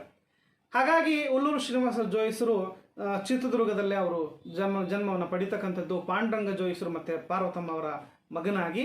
ಅಂದರೆ ತಿಮ್ಮಣ್ಣ ಜೋಯಿಸ ಅವರ ಮರಿಮೊಮ್ಮಗನೇ ನಮಗೆ ಶ್ರೀನಿವಾಸ ಜೋಯಿಸರು. ಇನ್ನು ಈ ಕೂಡಲಿ ಶೃಂಗೇರಿ ಮಹಾಸಂಸ್ಥಾನದ ಗುರುಗಳು ಜೋಯಿಸರ ಮನೆತನದ ಗುರುಗಳಾಗಿದ್ದರು. ಕೂಡಲಿ ಶೃಂಗೇರಿ ಸಂಸ್ಥಾನದ ಅನೇಕ ಮಹೋತ್ಸವಗಳಲ್ಲಿ ಕಾರ್ಯಕ್ರಮಗಳಲ್ಲಿ ಜೋಯಿಸರ ಕುಟುಂಬಕ್ಕೆ ತಾಂಬೂಲ ಹೋಗ್ತಾ ಇರುತ್ತೆ. ಜೋಯಿಸರ ಕಾರ್ಯಕ್ರಮಗಳು ಮನೆಯಲ್ಲಿ ಶುಭ ಕಾರ್ಯಕ್ರಮಗಳಲ್ಲಿ ಕೂಡಲಿ ಶೃಂಗೇರಿ ಸಂಸ್ಥಾನಕ್ಕೆ ಮಠಕ್ಕೆ ಕಾಣಿಕೆ ಸಲ್ಲಿಸುವಂಥ ಪರಿಪಾಠ ಇತ್ತು. ಹಾಗಾಗಿ ಇವರು ಅವರ ಮನೆತನದ ಗುರುಗಳಾಗಿದ್ದರು. ಮತ್ತು ಶೃಂಗೇರಿ ಸಂಸ್ಥಾನದಲ್ಲಿ ಒಂದು ಪ್ರಮುಖವಾದಂತಹ ಒಂದು ಕುಟುಂಬ ನಡ್ಕೊತಾ ಇತ್ತು, ಅದು ಜೋಯಿಸರ ಕುಟುಂಬ. ಹುಲ್ಲೂರು ಶ್ರೀನಿವಾಸ ಜೋಯಿಸರ ಮನೆ ದೇವತೆಯಾಗಿ ನಮಗೆ ಬಾದಾಮಿ ಬನಶಂಕರಿಯನ್ನು ನೋಡ್ತಕ್ಕಂಥದ್ದು. ಬಾದಾಮಿ ಬನಶಂಕರಿಯ ತಾಳಿಗಳನ್ನು ಇವರ ಮನೆಯ ದೇವ ಮಂದಿರಗಳಲ್ಲಿ ಇಟ್ಟು ಪೂಜೆ ಮಾಡ್ತಕ್ಕಂಥದ್ದು. ಹಬ್ಬ ಹರಿದಿನಗಳಲ್ಲಿ ಅವುಗಳಿಗೆ ವಿಶೇಷವಾದಂತಹ ಒಂದು ಗೌರವವನ್ನು ಸಲ್ಲಿಸ್ತಕ್ಕಂಥ ಸಂಪ್ರದಾಯ ನಡ್ಕೊಂಡು ಬಂದಿರತಕ್ಕಂಥದ್ದು. ಅದಾದ ಮೇಲೆ ಹುಲ್ಲೂರು ಶ್ರೀನಿವಾಸ ಜೋಯಿಸರ ಮತ್ತೊಂದು ಮನೆ ದೇವರು ಅಂತಂದರೆ ನಮಗೆ ಹುಲ್ಲೂರು ಸಮೀಪದಲ್ಲಿ ಇರ್ತಕ್ಕಂತಹ ಪಂಡ್ರಹಳ್ಳಿಯ ರಂಗನಾಥ ಸ್ವಾಮಿ. ಆದರೆ ಇವರು ಮೂಲ ಮನೆ ದೇವರು ತಿರುಪತಿಯ ವೆಂಕಟರಮಣ. ಇವರು ಹುಲ್ಲೂರಿಗೆ ಬಂದ ಮೇಲೆ ಇವರ ಹಿರಿಯರಿಗೆ ಒಬ್ಬರಿಗೆ ಕನಸಲ್ಲಿ ಬಂದು, ವೆಂಕಟರಮಣ ಸ್ವಾಮಿ, ನಾನು ಇನ್ನು ಮುಂದೆ ನಿಮ್ಮ ಊರಿನ ಸಮೀಪ ಇರ್ತಕ್ಕಂಥ ಪಂಡ್ರಹಳ್ಳಿ ಬೆಟ್ಟದ ರಂಗನಾಥನಾಗಿ ನಾನು ನೆಲೆಸಿರ್ತೇನೆ. ಆದ್ದರಿಂದ ನೀವು ಇನ್ನು ಮುಂದೆ ತಿರುಪತಿಗೆ ಬಂದು ಪೂಜೆ ಸಲ್ಲಿಸಬೇಕಾದಂತಹ ಪ್ರಮೇಯ ಇಲ್ಲ. ಇನ್ನು ಮುಂದೆ ನಾನು ರಂಗನಾಥನಾಗಿ ಇಲ್ಲಿ ನೆಲೆಸಿರೋದ್ರಿಂದ ನೀವು ಎಲ್ಲ ಪೂಜೆ ಪುನಸ್ಕಾರಗಳನ್ನು ಇಲ್ಲೇ ಸಲ್ಲಿಸಬಹುದು ಅಂತೇಳಿ ನನಗೆ ದೇವರು ಹೇಳ್ತು. ಆದ್ದರಿಂದ ನಾವು ಪಂಡ್ರಹಳ್ಳಿಯ ರಂಗನಾಥ ಸ್ವಾಮಿಯೇ ನಮ್ಮ ಮನೆ ದೇವರು ಆಗಿ ನಾವು ಸ್ವೀಕಾರ ಮಾಡಿದ್ವಿ ಅನ್ನುವಂಥದ್ದನ್ನು ಅವರ ವಂಶವಾಹಿನಿ ಕೃತಿಯ ಮೂಲಕ ನಾವು ನೋಡ್ತೇವೆ. ಹೀಗೆ ಅವರ ಕೌಟುಂಬಿಕವಾದಂತಹ ಒಂದು ಮೂಲ ವಿಚಾರಗಳ ಬಗ್ಗೆ ನಾವಲ್ಲಿ ನೋಡುವುದಕ್ಕೆ ಸಾಧ್ಯತೆ ಆಗ್ತಕ್ಕಂಥದ್ದು. ಅತ್ಯಂತ ಸಾಂಸ್ಕೃತಿಕವಾದಂತಹ, ವಿಶೇಷವಾದ, ಸಂಸ್ಕಾರಯುತವಾದಂತಹ, ಸಂಪ್ರದಾಯವಾದಂತಹ ಒಂದು ವಾತಾವರಣವನ್ನು ನಾವು ಈ ಜೋಯಿಸ ಕುಟುಂಬದಲ್ಲಿ ನಾವು ನೋಡುವುದಕ್ಕೆ ಸಾಧ್ಯತೆ ಆಗ್ತಕ್ಕಂಥದ್ದು. ಇನ್ನು ಹುಲ್ಲೂರು ಶ್ರೀನಿವಾಸ ಜೋಯಿಸರ ಶಿಕ್ಷಣದ ಬಗ್ಗೆ ನಾವು ನೋಡ್ತಕ್ಕಂಥದ್ದೇ ಆದರೆ ಇವರು ಓದಿದ್ದು ಕೇವಲ ಮೆಟ್ರಿಕ್ಯುಲೇಷನ್ ಪರೀಕ್ಷೆಯವರೆಗೆ ಮಾತ್ರ ವಿದ್ಯಾಭ್ಯಾಸವನ್ನು ಪಡಿತಾರೆ. ತರುವಾಯ ಹಣಕಾಸು ಇಲಾಖೆ, ಆರ್ಥಿಕ ಇಲಾಖೆಯಲ್ಲಿ ಇವರು ಗುಮಾಸ್ತರಾಗಿ ಸೇವೆಯನ್ನು ಸಲ್ಲಿಸ್ತಕ್ಕಂಥದ್ದು. ಅದಾದ ಮೇಲೆ ಶಾಲಾ ಉಪಾಧ್ಯಾಯರಾಗಿ ಇವರು ಸೇವೆಗೆ ಸೇರ್ತಾರೆ. ಆದರೆ ಶಾಲಾ ಉಪಾಧ್ಯಾಯರಾಗಿ ಸೇವೆ ಸಲ್ಲಿಸ್ತಕ್ಕಂತಹ ಸಂದರ್ಭದಲ್ಲಿ ಇವರು ಫ್ಲೀಡರ್ ಎಕ್ಸಾಮ್, ಲಾಕ್ಕೆ ಸಂಬಂಧಪಟ್ಟಂತಹ, ವಕೀಲಿ ವೃತ್ತಿಗೆ ಸಂಬಂಧಪಟ್ಟಂತಹ ಫ್ಲೀಡರ್ ಪರೀಕ್ಷೆಯನ್ನು ತೆಗೆದುಕೊಂಡು ಪಾಸ್ ಮಾಡಿರ್ತಾರೆ. ಅದಾದಮೇಲೆ ಇವರು ಶಾಲಾ ಉಪಾಧ್ಯಾಯ ವೃತ್ತಿಗೆ ರಾಜೀನಾಮೆಯನ್ನು ಕೊಟ್ಟು ಹೊರಗೆ ಬರ್ತಾರೆ. ಕಾರಣ ಏನು ಅಂತಂದರೆ, ಅವತ್ತಿನ ಕಾಲದಲ್ಲಿ ಸರ್ಕಾರಿ ನೌಕರಿಯಲ್ಲಿ ಕೆಲಸ ಮಾಡ್ತಕ್ಕಂಥದ್ದು ಒಂದು ರೀತಿಯಲ್ಲಿ ಒಂದು ಅವಮಾನ ಆಗಿತ್ತು. ಮತ್ತು ಆ ಒಂದು ಕೆಲಸ ಮಾಡ್ತಕ್ಕಂಥದ್ದು ಬ್ರಿಟಿಷರ ಅಡಿಯಾಳಾಗಿ ನಾವು ದುಡಿಯುವಂಥದ್ದು ಅವಮಾನಕರ ಅಂತ ಹೇಳ್ಬಿಟ್ಟು ಅನೇಕರು ಏನು ಮಾಡ್ತಾ ಇದ್ರು ಅಂತಂದರೆ, ಸರ್ಕಾರಿ ವೃತ್ತಿಗೆ ಒಂದು ರಾಜೀನಾಮೆಯನ್ನು ಕೊಟ್ಟು ಹೊರಗೆ ಬಂದು ಅದನ್ನು ಪ್ರತಿಭಟಿಸ್ತಕ್ಕಂತಹ ಮನೋಭಾವವನ್ನು ಕೂಡ ಅವತ್ತಿನ ಕಾಲದ ಸರ್ಕಾರಿ ನೌಕರರಲ್ಲಿತ್ತು. ಅದೇ ರೀತಿಯಲ್ಲಿ ನಮಗೆ ಹುಲ್ಲೂರು ಶ್ರೀನಿವಾಸ ಜೋಯಿಸರು ಕೂಡ ಈ ಉಪಾಧ್ಯಾಯ ವೃತ್ತಿಗೆ ರಾಜೀನಾಮೆಯನ್ನು ಕೊಟ್ಟು ಸ್ವತಂತ್ರವಾದ ವಕೀಲಿ ವೃತ್ತಿಯನ್ನು ಅವರು ಪ್ರಾರಂಭ ಮಾಡ್ತಾರೆ. ತಮ್ಮ ಜೀವಿತದ ಕೊನೆಯ ಕಾಲದವರೆಗೂ ಕೂಡ ಅವರು ವಕೀಲರಾಗಿ ಸೇವೆಯನ್ನು ಸಲ್ಲಿಸಿದರು ಅನ್ನುವಂಥದ್ದನ್ನು ನಾವಲ್ಲಿ ನೋಡುವುದಕ್ಕೆ ಸಾಧ್ಯತೆ ಆಗುತ್ತೆ. ಅವರ ವೈವಾಹಿಕ ಜೀವನದ ಬಗ್ಗೆ ನಾವು ನೋಡ್ತಕ್ಕಂಥದ್ದೇ ಆದರೆ, ಪ್ರಾರಂಭದಲ್ಲಿ ಇವರಿಗೆ ಚಳ್ಳಕೆರೆಯಿಂದ ತೆಗೆದುಕೊಂಡು ಬಂದಿರತಕ್ಕಂತಹ ಒಂದು ಹೆಣ್ಣಿನ ಜೊತೆಯಲ್ಲಿ ವಿವಾಹ ಆಗಿರುತ್ತೆ. ಆದರೆ ಅಲ್ಪ ಕಾಲದಲ್ಲಿಯೇ ಅವರು ತೀರು ಹೋಗ್ತಾರೆ. ತರುವಾಯ ಜೋಯಿಸರಿಗೆ 2ನೇ ಮದುವೆ ಮಾಡ್ತಕ್ಕಂತಹ ಪ್ರಮೇಯ ಬರುತ್ತೆ. ಕೋಲಾರ ಜಿಲ್ಲೆ ಚಿಂತಾಮಣಿ ತಾಲೂಕಿನ ಕ್ಯಾಲನೂರು ಗ್ರಾಮದ ಜೋಡಿದಾರ್ ಶಂಕರಪ್ಪನವರ ಮಗಳು ಸರಸ್ವತಮ್ಮ ಅವರೊಂದಿಗೆ ವಿವಾಹ ಆಗುತ್ತೆ. ಇವರ ದಾಂಪತ್ಯ ಸುಖಮಯ ಸಂಸಾರದ ಮೂಲಕ 11 ಮಕ್ಕಳಿಗೆ ಇವರು ಜನ್ಮವನ್ನು ಕೊಡ್ತಕ್ಕಂಥದ್ದು. ಪಾಂಡುರಂಗ ಜೋಯಿಸ, ನಾಗರಾಜ ಶರ್ಮ, ಮಯೂರ ಶರ್ಮ, ವಿದ್ಯಾರಣ್ಯ, ಕುಮಾರಸ್ವಾಮಿ, ಪುಂಡಲೀಕ, ಧ್ರುವ, ರಾಜಮ್ಮ, ಸಾವಿತ್ರಮ್ಮ, ಸುಶೀಲಮ್ಮ, ಶಕುಂತಲಮ್ಮ ಅಂತಕ್ಕಂಥ 11 ಜನ ಮಕ್ಕಳು ಜನಿಸ್ತಾರೆ. ಅದರಲ್ಲಿ ಕುಮಾರಸ್ವಾಮಿ, ಪುಂಡಲೀಕ, ಶಕುಂತಲ, ಧ್ರುವ ಚಿಕ್ಕ ಮಕ್ಕಳಾಗಿದ್ದಾಗಲೇ ಸಾವನ್ನಪ್ತಾರೆ. ಸುಶೀಲಮ್ಮ ಮತ್ತು ವಿದ್ಯಾರಣ್ಯ ದೊಡ್ಡವರಾದಾಗ ಅವರು ಸಾವನ್ನಪ್ತಾರೆ. ಹೀಗೆ ಅವರ ಬದುಕಿನಲ್ಲಿ ಅನೇಕ ಸಂಕಷ್ಟಗಳನ್ನು ನೋಡ್ತೇವೆ. ಇಷ್ಟಲ್ಲದೆ 1939ರಲ್ಲಿ ಜೋಯಿಸರು 48 ವರ್ಷದ ವಯೋಮಾನದವರಿದ್ದಾಗ ಅವರ ಪತ್ನಿ ಸರಸ್ವತಮ್ಮ ಅನಾರೋಗ್ಯ ಪೀಡಿತರಾಗಿ ಚೇತರಿಸಿಕೊಳ್ಳಲಾಗದೆ ಅವರು ಕೂಡ ವಿಧಿವಶರಾಗ್ತಾರೆ. ಒಟ್ಟಾರೆ ತಮ್ಮ ಕೌಟುಂಬಿಕ ಹಿನ್ನೆಲೆಯಲ್ಲಿ ಅನೇಕ ನಷ್ಟಗಳನ್ನು, ನೋವುಗಳನ್ನು, ಸಂಕಷ್ಟಗಳನ್ನೇ ಎದುರಿಸಿಕೊಂಡು ಬಂದಿರತಕ್ಕಂತಹ ಜೋಯಿಸರು ಬದುಕಿನಲ್ಲಿ ಎಂದೂ ಕೂಡ ಎದೆಗುಂದದೇ ಇರತಕ್ಕಂತಹ ಮಹೋನ್ನತವಾದ ವ್ಯಕ್ತಿತ್ವವನ್ನು ಅವರು ಹೊಂದಿದ್ರು. ತಾನು ಮಾಡಬೇಕಾದಂತಹ ಕೆಲಸ ತುಂಬಾ ಇದೆ, ಅಲ್ಲಿ ನಾನು ಮಾಡಲೇಬೇಕು ಅನ್ನುವಂತಹ ಛಲ, ಹಠ, ಒಂದು ವಿಶೇಷವಾದಂತಹ ಒಂದು ವ್ಯಕ್ತಿತ್ವವನ್ನು ನಾವು ಜೋಯಿಸರಲ್ಲಿ ನೋಡ್ತೇವೆ. ಅವರು ಮನಸ್ಸು ಮಾಡಿದರೆ 48 ವರ್ಷಕ್ಕೆ ಸರಸ್ವತಮ್ಮ ಅವರು ತೀರು ಹೋಗ್ತಾರೆ. ಅವರು ಮನಸ್ಸು ಮಾಡಿದರೆ ಮತ್ತೊಂದು ವಿವಾಹವನ್ನು ಮಾಡ್ಕೋಬೋದಾಗಿತ್ತು ಮಕ್ಕಳಿಗೋಸ್ಕರ, ತಮಗೋಸ್ಕರ. ಆದರೆ ಅದನ್ನು ಅವರು ಮಾಡಲ್ಲ. ತಮ್ಮ ಬದುಕನ್ನು ಮಕ್ಕಳಿಗಾಗಿ, ವಕೀಲ ವೃತ್ತಿಗಾಗಿ, ಅಂದರೆ ಸಮಾಜ ಸೇವೆಗಾಗಿ ಮತ್ತು ಚಿತ್ರದುರ್ಗದ ಮಣ್ಣಿನ ಋಣ ತೀರಿಸ್ತಕ್ಕಂತಹ ಸಂಶೋಧಕರಾಗಿ ಅವರು ತಮ್ಮ ಬದುಕಿನ ಬಹುಭಾಗವನ್ನು ಕಳೆದ್ರು ಅನ್ನುವಂಥದ್ದನ್ನು ನಾವು ನೋಡ್ತಾ ಹೋಗ್ತೇವೆ.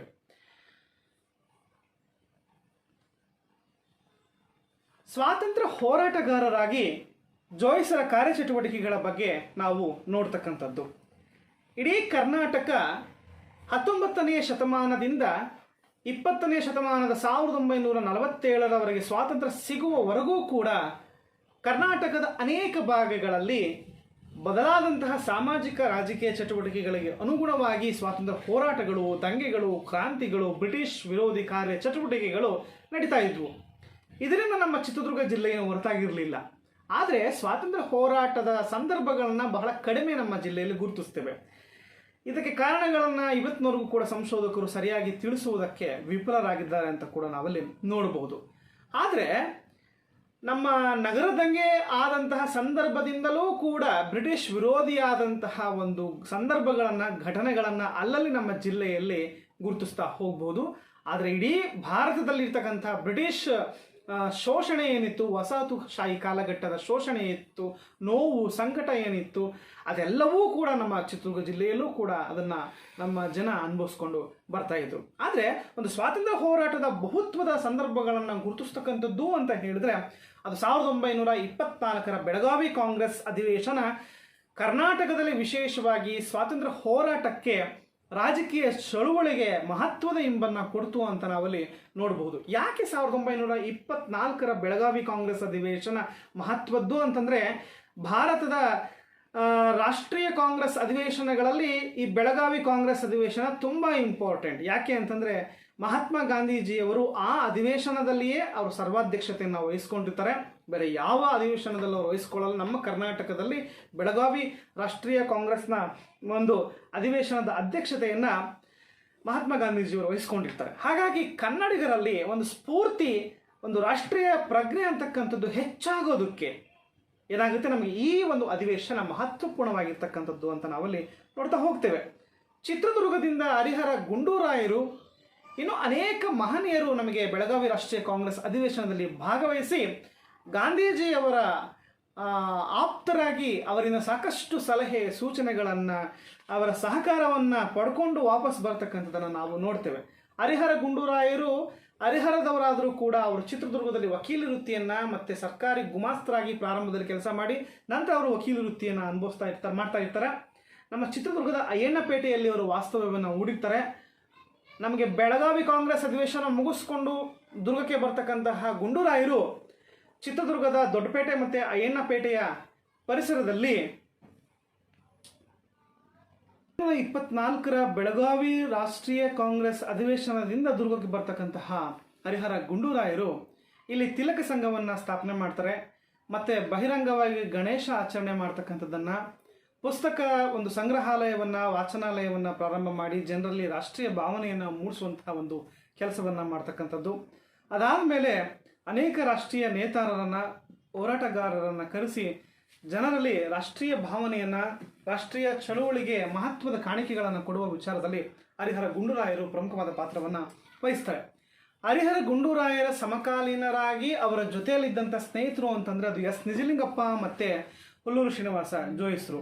ವಿಶೇಷವಾಗಿ ನಾವು ನೋಡೋದಾದರೆ ಇಲ್ಲಿ ನಿಜಲಿಂಗಪ್ಪನವರಿಗಿಂತ ಮುಂಚಿನ ಕಾಂಗ್ರೆಸ್ನ ಸದಸ್ಯರಾಗಿ ಸ್ವಾತಂತ್ರ್ಯದ ಒಂದು ರಾಷ್ಟ್ರೀಯ ಪ್ರಜ್ಞೆಯನ್ನು ಮೂಡಿಸ್ಕೊಂಡು ಅದರಲ್ಲಿ ಕೆಲಸ ಮಾಡ್ತಾ ಇದ್ದವ್ರು ಯಾರಪ್ಪ ಅಂದರೆ ಅದು ಹುಲ್ಲೂರು ಶ್ರೀನಿವಾಸ ಜೋಯಿಸರು. ಇನ್ನು 1930ರಲ್ಲಿ ಬೆಂಗಳೂರಿನಲ್ಲಿ ನಡೆದಿರ್ತಕ್ಕಂಥ ಯುವಜನ ಸಮ್ಮೇಳನ ನಮ್ಮ ಚಿತ್ರದುರ್ಗದಲ್ಲಿ ರಾಷ್ಟ್ರೀಯ ಚಳವಳಿ ನಡೆಯೋದಕ್ಕೆ ಮಹತ್ವದ ಒಂದು ಕೆಲಸ ಆಯಿತು ಅಂತ ಹೇಳ್ತೇವೆ. ಯಾಕೆ ಅಂತಂದರೆ ಅನೇಕ ಯುವಕರು ಚಿತ್ರದುರ್ಗದಿಂದ ಈ ಒಂದು ಯುವಜನ ಸಮ್ಮೇಳನದಲ್ಲಿ ಭಾಗವಹಿಸಿ ಅನೇಕ ರಾಷ್ಟ್ರೀಯ ನೇತಾರರ ಒಂದು ಮಾರ್ಗದರ್ಶನವನ್ನು ಪಡೆದಿರ್ತಾರೆ. 1931ರಲ್ಲಿ ಹರ್ಡೆಕರ್ ಮಂಜಪ್ಪ ಅವರು ನಮಗೆ ಚಿತ್ರದುರ್ಗ ಬಂದ್ಬಿಟ್ಟು ಬ್ರಿಟಿಷ್ ಕರ್ನಾಟಕದ ವಸಾಹತು ಕಾಲಘಟ್ಟದ ಅನೇಕ ಸಮಸ್ಯೆಗಳ ಬಗ್ಗೆ, ಅನೇಕ ಹೊಸ ಹೊಸ ಯೋಜನೆಗಳ ಬಗ್ಗೆ ಹರ್ಡೆಕರ್ ಮಂಜಪ್ಪ ಅವರು ಜನರಲ್ಲಿ ಮಾಹಿತಿಗಳನ್ನು ಅವರು ಬಿತ್ತುತ್ತಾರೆ.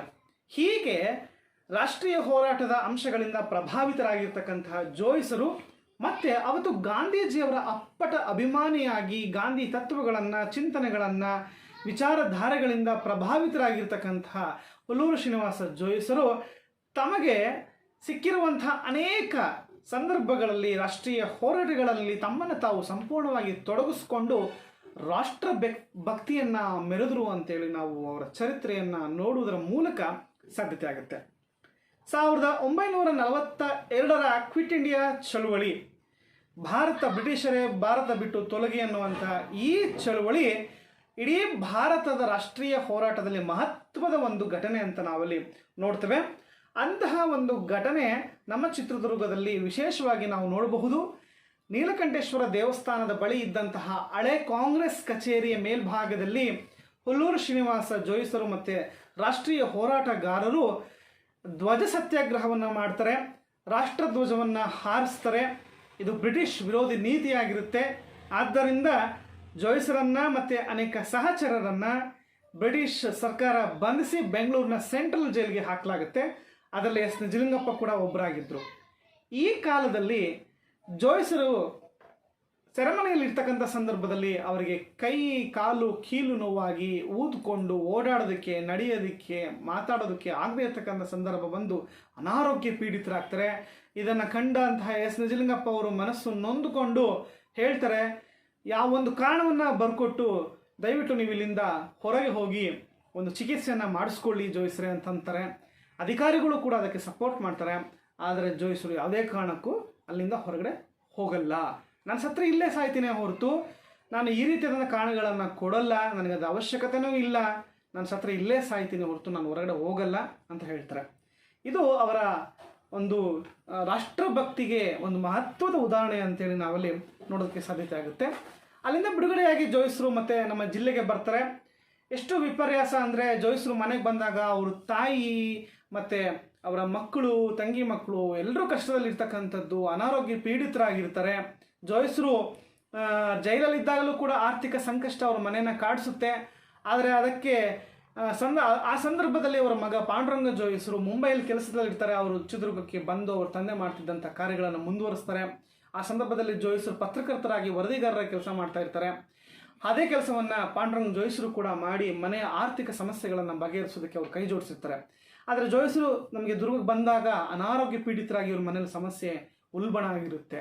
ಇನ್ನೊಂದು ವಿಷಯ ವಿಪರ್ಯಾಸ ಅಂತಂದರೆ, ನಮ್ಮ ಜಿಲ್ಲೆಯಲ್ಲಿ ಬರಗಾಲ ಬಂದಿರುತ್ತೆ. ಆ ಬರಗಾಲ ಬಂದಾಗ ನೋಡಿ, ಅಷ್ಟೆಲ್ಲ ಕಷ್ಟ ಇದ್ರೂ ಕೂಡ, ತನಗೂ ಸಮಸ್ಯೆ ಇದ್ದರೂ ಮನೆಯಲ್ಲೂ ಸಮಸ್ಯೆ ಇದ್ದರೂ ಕೂಡ ಬರಗಾಲ ಇರ್ತಕ್ಕಂಥದ್ದನ್ನು ನೋಡಿ ಮನಸ್ಸು ಕರಗಿ ಜನರಿಗೆ ಸ್ಪಂದಿಸಬೇಕು ಅಂತ ಹೇಳ್ಬಿಟ್ಟು ಸರ್ಕಾರದ ಜೊತೆಯಲ್ಲಿ ಅವರು ಹೋರಾಟವನ್ನು ಮಾಡಿ ನಮ್ಮ ಜಿಲ್ಲೆಯ ಅನೇಕ ಭಾಗಗಳಲ್ಲಿ ಗಂಜಿ ಕೇಂದ್ರಗಳನ್ನು ತೆರೆಯೋದಕ್ಕೆ ಅವ್ರೇನು ಮಾಡ್ತಾರೆ, ಶ್ರಮವನ್ನು ವಹಿಸ್ತಾರೆ. ಇದಾದಮೇಲೆ ಭಾರತಕ್ಕೆ ಸ್ವಾತಂತ್ರ್ಯ ಬರ್ತಕ್ಕಂಥದ್ದು. ಸ್ವಾತಂತ್ರ್ಯ ಭಾರತದಲ್ಲಿ ಏಕೀಕರಣ ಚಳವಳಿ ಮತ್ತು ಮೈಸೂರು ಚಳವಳಿಗಳನ್ನು ನಾವು ನೋಡ್ತೇವೆ. ಮೈಸೂರು ಚಳವಳಿಯ ಸಂದರ್ಭದಲ್ಲಿ ಎಸ್ ನಿಜಲಿಂಗಪ್ಪನವರ ಒತ್ತಾಯದ ಮೇರೆಗೆ ಪ್ರಜಾಪ್ರತಿನಿಧಿ ಸಭೆಯಲ್ಲಿ ಪ್ರಜಾಪ್ರತಿನಿಧಿಯ ಒಂದು ವ್ಯವಸ್ಥೆಗೆ ಚಿತ್ರದುರ್ಗದಿಂದ ಸ್ಪರ್ಧಿಸಿ ಅವರು ಗೆದ್ದು ಪ್ರಜಾಪ್ರತಿನಿಧಿಯ ಸದಸ್ಯರಾಗಿ ಅವರು ಹೋಗ್ತಕ್ಕಂಥದ್ದನ್ನು ನಾವು ನೋಡ್ತೇವೆ. ಪ್ರಜಾಪ್ರತಿನಿಧಿ ಸಭೆಯಲ್ಲಿ ಮೈಸೂರಿನ ಒಂದು ಕರ್ನಾಟಕ ಏಕೀಕರಣದ ಬಗ್ಗೆನೂ ಮಾತನಾಡ್ತಕ್ಕಂಥದ್ದು, ಚಿತ್ರದುರ್ಗದ ಅನೇಕ ಸಮಸ್ಯೆಗಳ ಬಗ್ಗೆಯೂ ಕೂಡ ಅಲ್ಲಿ ಪ್ರಸ್ತಾಪವನ್ನು ಮಾಡಿ ಹೆಚ್ಚು ಹೆಚ್ಚು ದುರ್ಗದ ಬಗ್ಗೆ ವಿಷಯಗಳನ್ನು ಗಮನ ಹರಿಸುವ ರೀತಿಯಲ್ಲಿ ಜನಗಳಿಗೆ ಅವ್ರು ಏನು ಮಾಡ್ತಾರೆ, ಅಲ್ಲಿ ಪ್ರಜ್ಞೆಯನ್ನು ಮೂಡಿಸ್ತಕ್ಕಂಥದ್ದು, ಸರ್ಕಾರದ ಮುಂದೆ ಅದನ್ನು ಒತ್ತಾಯ ತರ್ತಕ್ಕಂಥದ್ದನ್ನು ಕೂಡ ನಾವಲ್ಲಿ ನೋಡ್ತೇವೆ. ಕರ್ನಾಟಕ ಏಕೀಕರಣ ವಿಚಾರಕ್ಕೆ ಬಂದಾಗ ತಮ್ಮದೇ ಆದ ನೆಲೆಗಟ್ಟಿನಲ್ಲಿ ಜೋಯಿಸರು ಸೇವೆಯನ್ನು ಮಾಡ್ತಕ್ಕಂಥದ್ದು. ಆದ್ವಾನಿ, ಆಲೂರು, ಬಳ್ಳಾರಿ, ಮಂತ್ರಾಲಯ ಇವೆಲ್ಲವುಗಳು ಕೂಡ ಅಪ್ಪಟ ಕನ್ನಡ ಪ್ರದೇಶಗಳು. ಇವುಗಳು ಕರ್ನಾಟಕಕ್ಕೆ ಸೇರಲೇಬೇಕು ಅನ್ನುವಂಥ ಒತ್ತಾಯವನ್ನು ರಾಜ್ಯ ಪುನರ್ವಿಂಗಡಣಾ ಸಮಿತಿಯ ಮುಂದೆ ಅವ್ರೇನು ಮಾಡ್ತಾರೆ, ಈ ವಿಷಯಗಳನ್ನು ಪ್ರಸ್ತಾಪವನ್ನು ಮಾಡ್ತಕ್ಕಂಥದ್ದು. ಇವುಗಳ ಜೊತೆಗೆ ಈ ಒಂದು ಪ್ರದೇಶಗಳ ಬಗ್ಗೆ, ಇಲ್ಲಿನ ಸಂಸ್ಕೃತಿಯ ಬಗ್ಗೆ, ಇಲ್ಲಿನ ಕನ್ನಡತನದ ಬಗ್ಗೆ ಲೇಖನಗಳನ್ನು ಬರೆದು ಪತ್ರಿಕೆಗಳಲ್ಲಿ ಪ್ರಕಟ ಮಾಡಿ ಜನಗಳಲ್ಲಿ ಕನ್ನಡದ ಅಭಿಮಾನವನ್ನು ಮೂಡಿಸುವಂತಹ ವಿಶೇಷವಾದ ಪಾತ್ರವನ್ನು ಜೋಯಿಸರು ವಹಿಸಿದ್ರು ಅಂತ ನಾವಲ್ಲಿ ನೋಡ್ತೇವೆ. ಕರ್ನಾಟಕ ಏಕೀಕರಣ ಆಗುವವರೆಗೂ ಕೂಡ ಅವರು ಉಸಿರನ್ನು ಬಿಗಿಯಾಗಿ ಹಿಡಿದುಕೊಂಡಿದ್ರು. ವಿಪರ್ಯಾಸ ಅಂತಂದರೆ, ಕರ್ನಾಟಕ ಏಕೀಕರಣದ ವರ್ಷವೇ ನವೆಂಬರ್ ತಿಂಗಳಲ್ಲಿ ಅವರು ಮರಣವನ್ನು ಹೊಂದತಕ್ಕಂಥದ್ದನ್ನು ನಾವು ನೋಡ್ತೇವೆ. ಅಂತಹ ಒಬ್ಬ ಧೀಮಂತ ವ್ಯಕ್ತಿ ಅಂತ ಹೇಳಿದ್ರೆ ಅದು ಹುಲ್ಲೂರು ಶ್ರೀನಿವಾಸ ಜೋಯಿಸರು. ಮೈಸೂರು ಚಳವಳಿ ಸಂದರ್ಭದಲ್ಲೂ ಕೂಡ ಇವರು ಏನಾಗ್ತಾರೆ, ಬಂಧಿತರಾಗಿ ಬೆಂಗಳೂರಿಗೆ ಸೆಂಟ್ರಲ್ ಜೈಲಿಗೆ ಹಾಕ್ತಕ್ಕಂಥದ್ದನ್ನು ಕೂಡ ನಾವು ನೋಡ್ತೇವೆ. ಹೀಗೆ ರಾಷ್ಟ್ರೀಯ ಹೋರಾಟ ಮತ್ತು ಮೈಸೂರು ಚಳವಳಿ ಹಾಗೂ ಏಕೀಕರಣದಲ್ಲಿ ಹುಲ್ಲೂರು ಶ್ರೀನಿವಾಸ ಜೋಯಿಸರು ತಮ್ಮನ್ನು ಅಭೂತಪೂರ್ವವಾಗಿ ದುಡಿಸಿದ್ರು ಅಂತೇಳಿ ನಾವಲ್ಲಿ ನೋಡ್ತಾ ಹೋಗ್ತೇವೆ. ಇನ್ನು ಇತಿಹಾಸ ಸಂಶೋಧಕರಾಗಿ ಹುಲ್ಲೂರು ಶ್ರೀನಿವಾಸ ಜೋಯಿಸರು. ಜೋಯಿಸು ಅಂದ ತಕ್ಷಣ ಕರ್ನಾಟಕದಲ್ಲಿ ನಮಗೆ, ನಮ್ಮ ಚಿತ್ರದುರ್ಗದ ಜೋಯಿಸು ಅಂದ ತಕ್ಷಣ ನಮ್ಮ ಕರ್ನಾಟಕದಲ್ಲಿ ನೆನಪಿ ಬರೋದೇನಪ್ಪ ಅಂದ್ರೆ, ಇತಿಹಾಸ ಸಂಶೋಧಕರು ಹುಲ್ಲೂರು ಶ್ರೀನಿವಾಸ ಜೋಯಿಸು ಅಂತೇಳಿ ನಮಗೆ ನೆನಪಿ ಬರುತ್ತೆ. ಬೇರೆ ಬೇರೆ ಬೇರೆ ಅನೇಕ ಆಯಾಮಗಳಲ್ಲಿ ಅವರು ಕೆಲಸವನ್ನು ಮಾಡಿದ್ರೂ ಕೂಡ ಒಂದು ಪ್ರಮುಖವಾದಂತಹ ಒಂದು ಕಾರ್ಯಕ್ಷೇತ್ರ ಅವ್ರದ್ದು ಏನಾಗಿತ್ತು ಅಂತಂದರೆ ಅದು ಇತಿಹಾಸ ಸಂಶೋಧನೆ. ಹುಲ್ಲೂರು ಶ್ರೀನಿವಾಸ ಜೋಯಿಸರು ಅತ್ಯಂತ ಪ್ರೀತಿ ಮಾಡಿದಂತಹ, ಅತ್ಯಂತ ಶ್ರದ್ಧೆಯಿಂದ ಪರಿಶ್ರಮದಿಂದ ಅಪ್ಪಿಕೊಂಡಂತಹ ಕ್ಷೇತ್ರ ಅಂತಂದರೆ ಅದು ಇತಿಹಾಸ ಸಂಶೋಧನೆ. ಆದರೆ ಯಾಕೆ ಇವರು ಇತಿಹಾಸ ಸಂಶೋಧಕರಾದರು, ಇದಕ್ಕೆ ಕಾರಣ ಏನು, ಯಾವ ಸಂಗತಿಗಳು ಅವರನ್ನು ಅದಕ್ಕೆ ಪ್ರೇರೇಪಿಸ್ತು, ಸ್ಫೂರ್ತಿಯನ್ನು ಕೊಡ್ತು ಅಂತೇಳಿ ನಾವು ನೋಡ್ತಕ್ಕಂಥದ್ದಾದರೆ ಕೆಲವೊಂದು ಅಂಶಗಳನ್ನು ನಾನು ಅದ್ರ ಬಗ್ಗೆ ಪಟ್ಟಿಯನ್ನು ಮಾಡಿದ್ದೇನೆ. ಒಂದು, ಹುಲ್ಲೂರು ಶ್ರೀನಿವಾಸ ಜೋಯಿಸರು ಹುಟ್ಟಿರ್ತಕ್ಕಂತಹ ನಮ್ಮ ಚಿತ್ರದುರ್ಗ ಸ್ಥಳ. ಕೆಲವೊಂದು ವಿಷಯಗಳು ಅತಿಶಯೋಕ್ತಿ ಅಂತ ಅನಿಸಿದ್ರು, ಬಟ್ ಅದು ವಾಸ್ತವ ಅಂತೇಳಿ ನನ್ನ ಅಭಿಪ್ರಾಯ. ನಮ್ಮ ಇಡೀ ಕರ್ನಾಟಕದಲ್ಲಿ ಉಗ್ರ ಅತಿಯಾದ ಒಂದು ಅಭಿಮಾನ ಇತಿಹಾಸದ ಮೇಲೆ ಇರ್ತಕ್ಕಂತಹ ಜನ ಇರುವಂಥವ್ರು ಇಲ್ಲಪ್ಪ ಅಂದರೆ ಅದು ನಮ್ಮ ಚಿತ್ರದುರ್ಗದಲ್ಲಿ. ಬೇರೆ ಬೇರೆ ಪ್ರದೇಶಗಳಲ್ಲಿ ಎಲ್ಲ ಕ್ಷೇತ್ರಗಳಲ್ಲೂ ಇತಿಹಾಸ ಇದೆ ಬಿಡಿ, ಅದು ಬೇರೆ ಮಾತು. ಪ್ರತಿಯೊಂದು ಸ್ಥಳಕ್ಕೆ ತನ್ನದೇ ಆದ ಇತಿಹಾಸ ಇದೆ, ಸ್ಮಾರಕಗಳಿದೆ, ಚಾರಿತ್ರಿಕವಾದ ಘಟನೆಗಳಾಗಿರುತ್ತೆ, ದಾಖಲೆಗಳಲ್ಲಿ ಇರುತ್ತೆ, ಅದಕ್ಕೆ ಅದರದಾದ ಇತಿಹಾಸ ಇರುತ್ತೆ. ಆದರೆ ನಮ್ಮ ಚಿತ್ರದುರ್ಗದ ಜನ ಹೇಗಪ್ಪ ಅಂತ ಹೇಳಿದ್ರೆ, ಇಲ್ಲಿನ ಇತಿಹಾಸದ ಬಗ್ಗೆ, ಇಲ್ಲಿನ ಸಂಸ್ಕೃತಿಯ ಬಗ್ಗೆ ಅಪಾರವಾದ ಅಭಿಮಾನವನ್ನು ಇಟ್ಕೊಂಡಿರ್ತಕ್ಕಂಥ ಜನ. ಈಗಲೂ ಕೂಡ ಆ ಪರಂಪರೆ ಮುಂದುವರ್ಕೊಂಡು ಬಂದಿದೆ. ಹಾಗಾಗಿ ಇಲ್ಲಿ ಹುಟ್ಟುವಂತಹ ಪ್ರತಿಯೊಬ್ಬ ವ್ಯಕ್ತಿಯ ಮೇಲೆ ಚರಿತ್ರೆ ತನ್ನ ಒಂದು ಪ್ರಭಾವವನ್ನು ಬೀರುತ್ತೆ. ಅದರಿಂದ ಜೋಯಿಸರು ಕೂಡ ಹೊರತಾಗಿಲ್ಲ. ಯಾವುದೇ ಕ್ಷೇತ್ರಕ್ಕೆ ವ್ಯಕ್ತಿ ಹೋದ್ರೂ ಕೂಡ ಅವನು ದುರ್ಗದ ವ್ಯಕ್ತಿ ಅಂತ ಅಂದ ತಕ್ಷಣವೇ ಅವನಿಗೆ ತನ್ನಲ್ಲಿ ಒಂದು ಇತಿಹಾಸದ ಒಂದು ಮೂಲ ಅಂಶಗಳು ಅವನಲ್ಲಿ ಸೇರ್ಕೊಂಡಿರ್ತವೆ. ಹಾಗಾಗಿ ಇತಿಹಾಸ ಇಲ್ಲಿ ಪ್ರಧಾನವಾದ ಪಾತ್ರ ಬರುತ್ತೆ. ಈ ಸ್ಥಳದ ಮಹಿಮೆ ಜೋಯಿಸರಲ್ಲಿ ಒಬ್ಬ ಸಂಶೋಧಕರಾಗಿ ರೂಪುಕೊಳ್ಳೋದಕ್ಕೆ ಒಂದು ಪ್ರೇರಣೆ ಆಗಿರಬಹುದು ಅನ್ನುವಂಥದ್ದು ಒಂದು ಅಂಶ. ಇನ್ನು ಜೋಯಿಸರ ಕುಟುಂಬ ಅತ್ಯಂತ ಸಂಪ್ರದಾಯಬದ್ಧ, ಸಂಸ್ಕೃತಿ, ಸಂಸ್ಕಾರ, ಚಾರಿತ್ರಿಕ ಹಿನ್ನೆಲೆ ಇರ್ತಕ್ಕಂಥ ಕುಟುಂಬ ಅಂತ ಹೇಳಿದ್ರೆ ಅದು ಜೋಯಿಸರ ಕುಟುಂಬ. ಕ್ರಿಸ್ತಶಕ 11ನೇ ಶತಮಾನದಿಂದ ಚಾಲುಕ್ಯರ ಕಾಲದಿಂದಲೂ ಕೂಡ ನಿರಂತರವಾಗಿ ನಡ್ಕೊಂಡು ಬಂದಿರತಕ್ಕಂಥ ಈ ಕುಟುಂಬಕ್ಕೆ ಚಾರಿತ್ರಿಕವಾದ ದಾಖಲೆಗಳು ಇದೆ. ರಾಜರಿಂದ ಇವರು ಮನ್ನಣೆ ಪಡ್ಕೊಂಡಿರ್ತಕ್ಕಂತಹ ವಿಶ್ವಾಮಿತ್ರ ಗೋತ್ರದ ಸ್ಮಾರ್ತ ಬ್ರಾಹ್ಮಣ ಬಡಗನಾಡು ಕುಟುಂಬಕ್ಕೆ ಸೇರಿರ್ತಕ್ಕಂಥವರು. ಹಾಗಾಗಿ ಅವರಲ್ಲಿ ಚರಿತ್ರೆ ಆಗಿರಬಹುದು, ಸಂಸ್ಕೃತಿ ಇರಬಹುದು, ಸಂಪ್ರದಾಯ ಇರಬಹುದು, ಸಂಸ್ಕಾರ ಇರಬಹುದು, ಆ ಕುಟುಂಬದಲ್ಲಿ ವಿಶೇಷವಾಗಿ ನಾವು ಗುರುತಿಸ್ತೀವಿ. ಹಾಗಾಗಿ ಬಾಲಕನಾಗಿದ್ದಾಗ ಜೋಯಿಸರ ಮೇಲೆ ಅವರ ತಾಯಿಯ ಪ್ರಭಾವ ಹೆಚ್ಚು. ಅವರು ಹಠ ಮಾಡ್ತಾ ಇದ್ದಾಗ ಅಥವಾ ಅವರ ತಂದೆ ಹೊಡೆದಾಗ, ಮುನಿಸ್ಕೊಂಡಾಗ ಅವ್ರ ತಾಯಿ ಪಾರ್ವತಮ್ಮ ಅವರು ಜೋಯಿಸರನ್ನ ಕರೆದು ಮುದ್ದಾಡಿ, ನೀನು ಹೀಗಾಗಬೇಕು, ಹಾಗಾಗಬೇಕು, ಇಂಥವರೆಲ್ಲ ಈ ಒಂದು ಜಾಗದಲ್ಲಿ ಇದ್ದರು, ವೀರರು, ಶೂರರು, ನಾಯಕರು, ಪಾಳೆಗಾರರು, ಅಂತಹ ವ್ಯಕ್ತಿ ನೀನು ಆಗಬೇಕು, ಹಾಗೆ ಹೀಗೆ ಅಂತ ಒಟ್ಟಾರೆ ಜೋಯಿಸರ ಮೇಲೆ ಚರಿತ್ರೆಯ ಪ್ರಭಾವ ಇದೆಯಲ್ಲ, ಸಣ್ಣ ಮಗುವಿನಿಂದಲೇ ಕೂಡ ಚರಿತ್ರೆ ಪ್ರಭಾವ ಆಗಿದೆ. ಹಾಗಾಗಿ ಅವರು ಒಬ್ಬ ಸಂಶೋಧಕರಾಗೋದಕ್ಕೆ ಅದೊಂದು ಮಹತ್ವಪೂರ್ಣವಾದಂಥ ಕೊಡುಗೆ. ಚಿತ್ರದುರ್ಗದ ಬೆಟ್ಟ ಗುಡ್ಡ, ಸ್ಮಾರಕ, ಕೋಟೆ, ಶಾಸನ, ಅನೇಕ ಸ್ಮಾರಕಗಳು, ಮತ್ತು ಇಲ್ಲಿ ಬರ್ತಕ್ಕಂತಹ ಪ್ರವಾಸಿಗರ ಸಹವಾಸ, ಸಾಹಿತಿಗಳ ಸಹವಾಸ, ಅವರು ದುರ್ಗದ ಬಗ್ಗೆ ಅಪಾರವಾದಂತಹ ಅಭಿಮಾನ ಇಟ್ಟುಕೊಂಡು ದುರ್ಗದ ಬಗ್ಗೆ ಮಾತಾಡ್ತಕ್ಕಂಥ ಸಂದರ್ಭಗಳು, ಇವೆಲ್ಲವುಗಳು ಕೂಡ ಜೋಯಿಸರ ಮೇಲೆ ಪ್ರಭಾವ ಬೀರಿ ಜೋಯಿಸರು ಒಬ್ಬ ಸಂಶೋಧಕರಾಗೋದಕ್ಕೆ ಕಾರಣ ಆಯಿತು ಅಂತೇಳಿ ನಾವಲ್ಲಿ ನೋಡಬಹುದು. ಇನ್ನು ಮಹತ್ವಪೂರ್ಣವಾದಂತಹ ಒಂದೆರಡು ಘಟನೆಗಳು ಕರಾರುವಕ್ಕಾಗಿ ವಸ್ತುನಿಷ್ಠವಾಗಿ ಅವರು ಸಂಶೋಧನಾ ಕ್ಷೇತ್ರದಲ್ಲಿ ತೊಡಗೋದಕ್ಕೆ ಕಾರಣ ಆಗುತ್ತೆ. ಒಂದು, ಚಿತ್ರದುರ್ಗದ ಪಿ ಕೃಷ್ಣರಾವ್ರವರು ಬರೆದಿರ್ತಕ್ಕಂತಹ ಚಿತ್ರದುರ್ಗದ ಬೆಟ್ಟ ಅಂತಕ್ಕಂಥ ಲೇಖನ 1919ರಲ್ಲಿ ಪ್ರಕಟ ಆಗುತ್ತೆ. ಅವರೇ ಬರೆದಿರ್ತಕ್ಕಂಥ ನಾಯಕ ಸಾಮ್ರಾಜ್ಯ ಅಂತಕ್ಕಂಥ ಲೇಖನ 1921ರಲ್ಲಿ ಪ್ರಕಟ ಆಗುತ್ತೆ. ಈ ಎರಡೂ ಲೇಖನಗಳು ಕೂಡ ಜೋಯಿಸರ ಮೇಲೆ ತೀವ್ರ ಪ್ರಭಾವ ಬೀರ್ತು ಅನ್ನುವಂಥದ್ದು ಅನೇಕ ಸಂಶೋಧಕರ ಒಂದು ಅಭಿಮತ. ಹಾಗಾಗಿ ನಾಯಕರ ಮೇಲೆ ಕೆಲಸ ಮಾಡಬೇಕು, ದುರ್ಗದ ಬಗ್ಗೆ ಬರಿಬೇಕು ಅನ್ನುವಂಥ ಉತ್ಸಾಹ ಈ ಎರಡು ಲೇಖನಗಳ ಮೂಲಕ ಸಾಧ್ಯತೆ ಆಯಿತು ಅಂತೇಳಿ ನಾವಲ್ಲಿ ಗುರುತಿಸ್ತೀವಿ. ಇನ್ನು ಕೆಲವು ಅಂಶಗಳ ಬಗ್ಗೆ ನಾವು ನೋಡ್ತಕ್ಕಂಥದ್ದಾದರೆ, ಜೋಯಿಸರು ಸಂಸ್ಕಾರವಂತರಾಗಿದ್ದರು. ಅವರಲ್ಲಿ ಓದುವ ಗೀಳು ಜಾಸ್ತಿ ಇತ್ತು. ಹೆಚ್ಚು ಹೆಚ್ಚು ಸಾಹಿತ್ಯದ ಬಗ್ಗೆ, ಇತಿಹಾಸದ ಬಗ್ಗೆ ಕೃತಿಗಳನ್ನು ಬರಿಬೇಕು, ಓದಬೇಕು, ಅವುಗಳ ಬಗ್ಗೆ ತಿಳ್ಕೋಬೇಕು ಅನ್ನುವಂತಹ ಆಸಕ್ತಿ, ಅಂತಹ ಒಂದು ಸಂದರ್ಭಗಳೇ ಅವರೊಬ್ಬ ಸಂಶೋಧಕರಾಗಿ ರೂಪುಗೊಳ್ಳೋದಕ್ಕೆ ಸಹಾಯ ಆಯಿತು ಅಂತೇಳಿ ನಾವಲ್ಲಿ ನೋಡ್ತಾ ಹೋಗ್ತೇವೆ. ಅದಾದಮೇಲೆ ರಾಷ್ಟ್ರೀಯ ಹೋರಾಟದ ಸಂದರ್ಭದಲ್ಲಿ ಸ್ಥಳೀಯ ಮತ್ತು ಪ್ರಾದೇಶಿಕ ಇತಿಹಾಸಕ್ಕೆ ಕೊಟ್ಟಿರ್ತಕ್ಕಂಥ ಕೊಡುಗೆಗಳು, ರಾಷ್ಟ್ರೀಯ ಚಿಂತಕರುಗಳು ಇತಿಹಾಸದ ಬಗ್ಗೆ ಅಧ್ಯಯನ ಮಾಡಬೇಕು, ಸಾಹಿತ್ಯ ಹೆಚ್ಚು ಬರೀಬೇಕು, ಜನಗಳಿಗೆ ತಿಳಿಸ್ಬೇಕು ಅನ್ನುವಂಥ ಒಂದು ಪ್ರಚೋದನಾತ್ಮಕವಾದಂಥ ವಿಚಾರಗಳು ಕೂಡ ಅವರಲ್ಲಿ ಇದ್ದಂತಹ ಒಬ್ಬ ಸಂಶೋಧಕರನ್ನ, ಇತಿಹಾಸಕಾರರನ್ನ ಹೊರಗೆ ಹಾಕೋದಕ್ಕೆ ಈ ಘಟನಾವಳಿಗಳು, ಈ ಪರಿಸರವೂ ಕೂಡ ಕಾರಣ ಆಯಿತು ಅಂತ ನಾವಲ್ಲಿ ನೋಡ್ತೇವೆ. ಹೀಗೆ ಜೋಯಿಸರು ಒಬ್ಬ ಸಂಶೋಧಕರಾಗಿ ರೂಪುಗೊಳ್ಳುವುದಕ್ಕೆ ಈ ಎಲ್ಲ ಅಂಶಗಳೂ ಕೂಡ ಪ್ರತ್ಯಕ್ಷ ಮತ್ತು ಪರೋಕ್ಷವಾಗಿ ಒಂದು ಕಾರಣ ಆಗಿದೆ ಅಂತ ಹೇಳಿದ್ರೆ ಅದು ಎರಡು ಮಾತಲ್ಲ, ತಪ್ಪೇ ಇಲ್ಲ. ಎಲ್ಲ ಅಂಶಗಳಿಂದಲೇ ಜೋಯಿಸರು ಒಬ್ಬ ಪರಿಪಕ್ವವಾದ ಸಂಶೋಧಕರಾಗಿ ರೂಪುಗೊಳ್ತಾರೆ ಅಂತ ನಾವಲ್ಲಿ ನೋಡ್ತಾ ಹೋಗ್ತೇವೆ. ಈ ಎಲ್ಲ ಸ್ಫೂರ್ತಿಗಳಿಂದ ಜೋಯಿಸಲಿದ್ದಂಥ ಸಂಶೋಧಕ ಹೊರಗೆ ಬರ್ತಾನೆ. 1922ರಿಂದ 1956 ಅವರು ಮರಣ ಹೊಂದತಕ್ಕಂಥದ್ದು, ದೈವಾಧೀನರಾಗ್ತಕ್ಕಂಥದ್ದು 1956. ಅಲ್ಲಿಯವರೆಗೆ ಹೆಚ್ಚು ಸಂಶೋಧನೆಯಲ್ಲಿ, ಕೃತಿಗಳ ರಚನೆಯಲ್ಲಿ, ಲೇಖನಗಳ ಪ್ರಕಟಣೆಯಲ್ಲಿ ತಮ್ಮನ್ನು ತಾವು ಸಂಪೂರ್ಣವಾಗಿ ತೊಡಗಿಸ್ಕೊಳ್ತಾರೆ. 10ಕ್ಕೂ ಹೆಚ್ಚು ಸಂಶೋಧನಾ ಕೃತಿಗಳನ್ನು ಬರೀತಾರೆ. 250ಕ್ಕೂ ಹೆಚ್ಚು ಸಂಶೋಧನಾ ಲೇಖನಗಳನ್ನು ಅವರು ಪ್ರಕಟವನ್ನು ಮಾಡ್ತಾರೆ.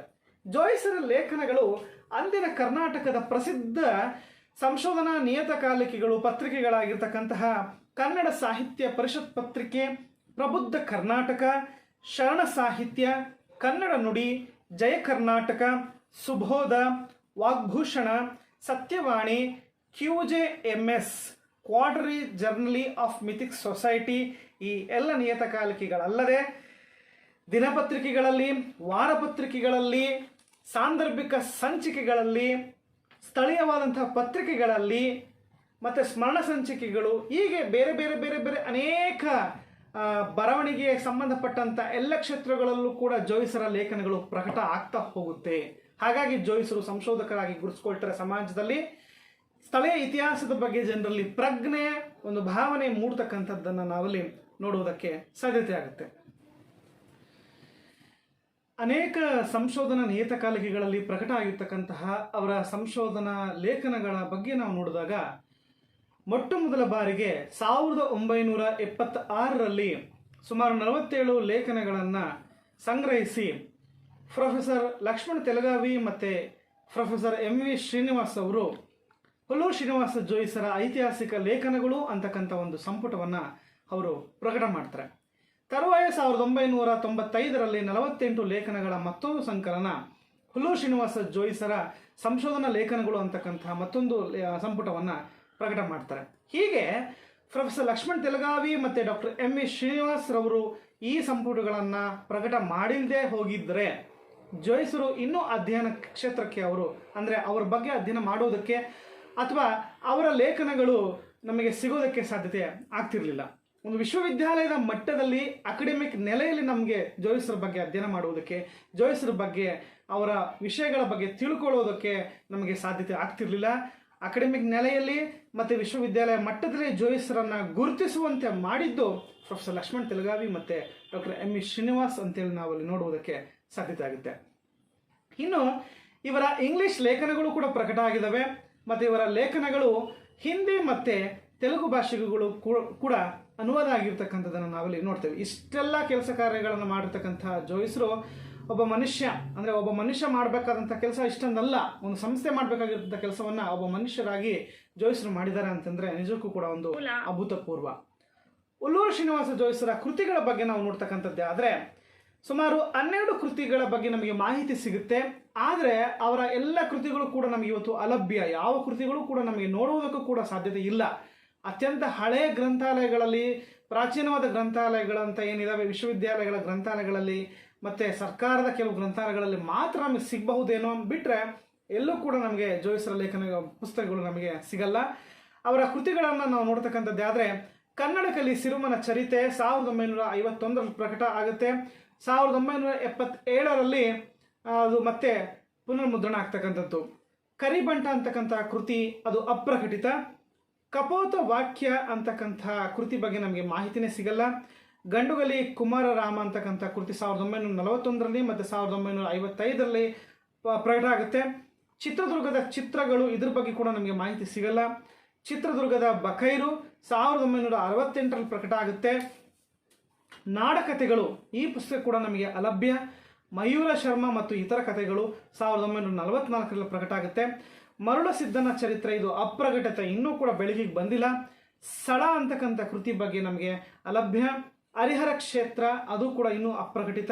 ಹುಳಿಯಾರು ಮಾರ ಭೂಪಾಲ ಇದ್ರ ಬಗ್ಗೆ ಕೂಡ ನಮಗೆ ಮಾಹಿತಿ ಅಲಭ್ಯ. ಹೀಗೆ ಸುಮಾರು ಒಂದು 2-3 ಕೃತಿಗಳು ಅಪ್ರಕಟಿತ, ಇನ್ನೂ ಬೆಳಕಿಗೆ ಬಂದಿಲ್ಲ. ಕೆಲವು ಕೃತಿಗಳಂತೂ ನಮಗೆ ನೋಡೋದಕ್ಕೆ ಸಿಗಲ್ಲ. ನಮಗೆ ಲಭ್ಯ ಇರತಕ್ಕಂತಹ ಕೃತಿಗಳು ತುಂಬ ಕಷ್ಟಪಟ್ಟು ಹುಡುಕಿದ್ರೆ ಸಿಗೋಂಥ ಕೃತಿಗಳು ಅಂತಂದರೆ ಅದು ಕನ್ನಡ ಕಲಿ ಸಿರುಮನ ಚರಿತೆ, ಗಂಡುಗಲಿ ಕುಮಾರರಾಮ ಮತ್ತು ಚಿತ್ರದುರ್ಗದ ಬಕೈರು ಅಂತಕ್ಕಂತಹ ಕೃತಿಗಳನ್ನು ನಾವು ನೋಡ್ಬೋದು. ನಾನು ಕನ್ನಡ ಕಲಿ ಸಿರುಮನ ಚರಿತೆಯ ಬಗ್ಗೆ ಕೆಲವೊಂದು ವಿಷಯಗಳನ್ನು ಇಲ್ಲಿ ಪ್ರಸ್ತಾಪವನ್ನು ಮಾಡ್ತೇನೆ. ನಮಗೆ ಚಿತ್ರದುರ್ಗ ಜಿಲ್ಲೆಯಲ್ಲಿ ಒಬ್ಬ ವಿಶೇಷವಾದಂತಹ ಒಬ್ಬ ಪಾಳೆಯಗಾರನಾಗಿ ನಾವು ಈ ಸಿರುಮನಾಯಕನನ್ನು ಗುರುತಿಸ್ತೀವಿ. ಹೊಸದುರ್ಗ ತಾಲೂಕು ಬೂದಿಹಾಳು ಅಥವಾ ಶ್ರೀರಾಮ್ಪುರವೇ ನಮಗೆ ಸಿರುಮನಾಯಕ ಆಳ್ವಿಕೆ ಅಥವಾ ಅವರ ವಂಶಿಕರು ಆಳ್ವಿಕೆ ಮಾಡಿರ್ತಕ್ಕಂಥ ಒಂದು ಪಾಳೆಯಪಟ್ಟು.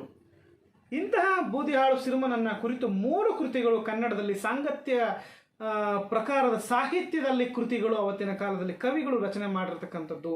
ಸಿರುಮನ ಚರಿತೆ, ಸಿರುಮನಾಯಕನ ಸಾಂಗತ್ಯ, ಗೊಲ್ಲ ಸಿರುಮನ ಚರಿತೆ ಅಂತಕ್ಕಂಥ 3 ಸಾಂಗತ್ಯ ಕೃತಿಗಳು.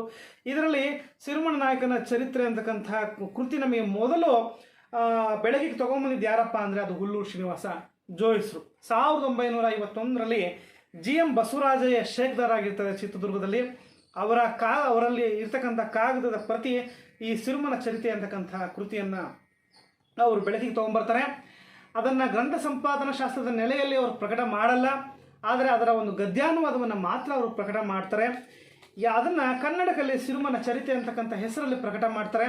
ಸುಮಾರು 64 ಪುಟಗಳ ಇರ್ತಕ್ಕಂಥ ಈ ಕೃತಿಯಲ್ಲಿ 10 ಪುಟಗಳ ವಿದ್ವತ್ಪೂರ್ಣ ಪ್ರಸ್ತಾವನೆಯನ್ನು ಬರೀತಾರೆ. 13 ಅಧ್ಯಾಯಗಳಲ್ಲಿ ಸಿರುಮನ ಚರಿತ್ರೆಯ ಗದ್ಯಾನುವಾದವನ್ನು ಮಾಡ್ತಾರೆ. ಪ್ರಸ್ತಾವನೆಯ ಭಾಗದಲ್ಲಿ ಸಾಂಗತ್ಯ ಕಾವ್ಯದ ತಾಂತ್ರಿಕ ಮತ್ತು ತಾತ್ವಿಕ ಸಂಗತಿಗಳ ಬಗ್ಗೆ ಚರ್ಚೆ ಮಾಡ್ತಾರೆ. ಕವಿ ಕಾವ್ಯದ ವಿಚಾರ ಮತ್ತು ಕಥಾ ಸಾರಾಂಶದ ಬಗ್ಗೆ ಮಾಹಿತಿಯನ್ನು ಕೊಡ್ತಾರೆ. ಅದಾದಮೇಲೆ 13 ಅಧ್ಯಾಯಗಳನ್ನು ಇದರಲ್ಲಿ ರೂಪಿಸ್ತಾರೆ. ಹೀಗೆ ಈ ಕೃತಿಯನ್ನು ಅವರು ಮಾಡದೆ ಹೋದ ಪಕ್ಷದಲ್ಲಿ ಒಬ್ಬ ಪ್ರಸಿದ್ಧ ಪಾಳೆಯಗಾರನ ಚರಿತ್ರೆ ಅದು ಭೂಗತ ಆಗಿರ್ತಾ ಇತ್ತು. ಯಾಕೆ ಪ್ರಸಿದ್ಧ ಅಂದರೆ ಗೊಲ್ಲ ಜನಾಂಗಕ್ಕೆ ಸೇರಿದಂತಹ ಪಾಳೆಯಪಟ್ಟು, ಆದರೆ ಶೈವ ಮತ್ತು ವೀರಶೈವವನ್ನು ಅಪ್ಪಿಕೊಂಡಂತಹ ಪಾಳೆಯಪಟ್ಟು. ಈ ಪರಿಸರದಲ್ಲಿ ಶ್ರೀ ವೈಷ್ಣವ ಪಂಥ ಹೆಚ್ಚಾಗಿದ್ದರೂ ಕೂಡ ಒಂದು ಭಾಗವತ ಸಂಸ್ಕೃತಿ ವೈಷ್ಣವ ಮತ್ತು ಶೈವವನ್ನು ತುಂಬ ವಿಶೇಷವಾಗಿ ಅವನು ಏನು ಮಾಡ್ತಾನೆ, ಗುರುತಿಸ್ತಾನೆ. ಬರೆದಿರ್ತಕ್ಕಂಥ ಕವಿಗಳು ಶೈವ ಕವಿಗಳು, ಅದರ ವೀರಶೈವ ಕವಿಗಳು ಅಂತ ಹೇಳ್ತಾರೆ. ಅದು ಶೈವ ಕವಿಗಳೇ ಅಂತೇಳಿ ನನ್ನ ಅಭಿಪ್ರಾಯ.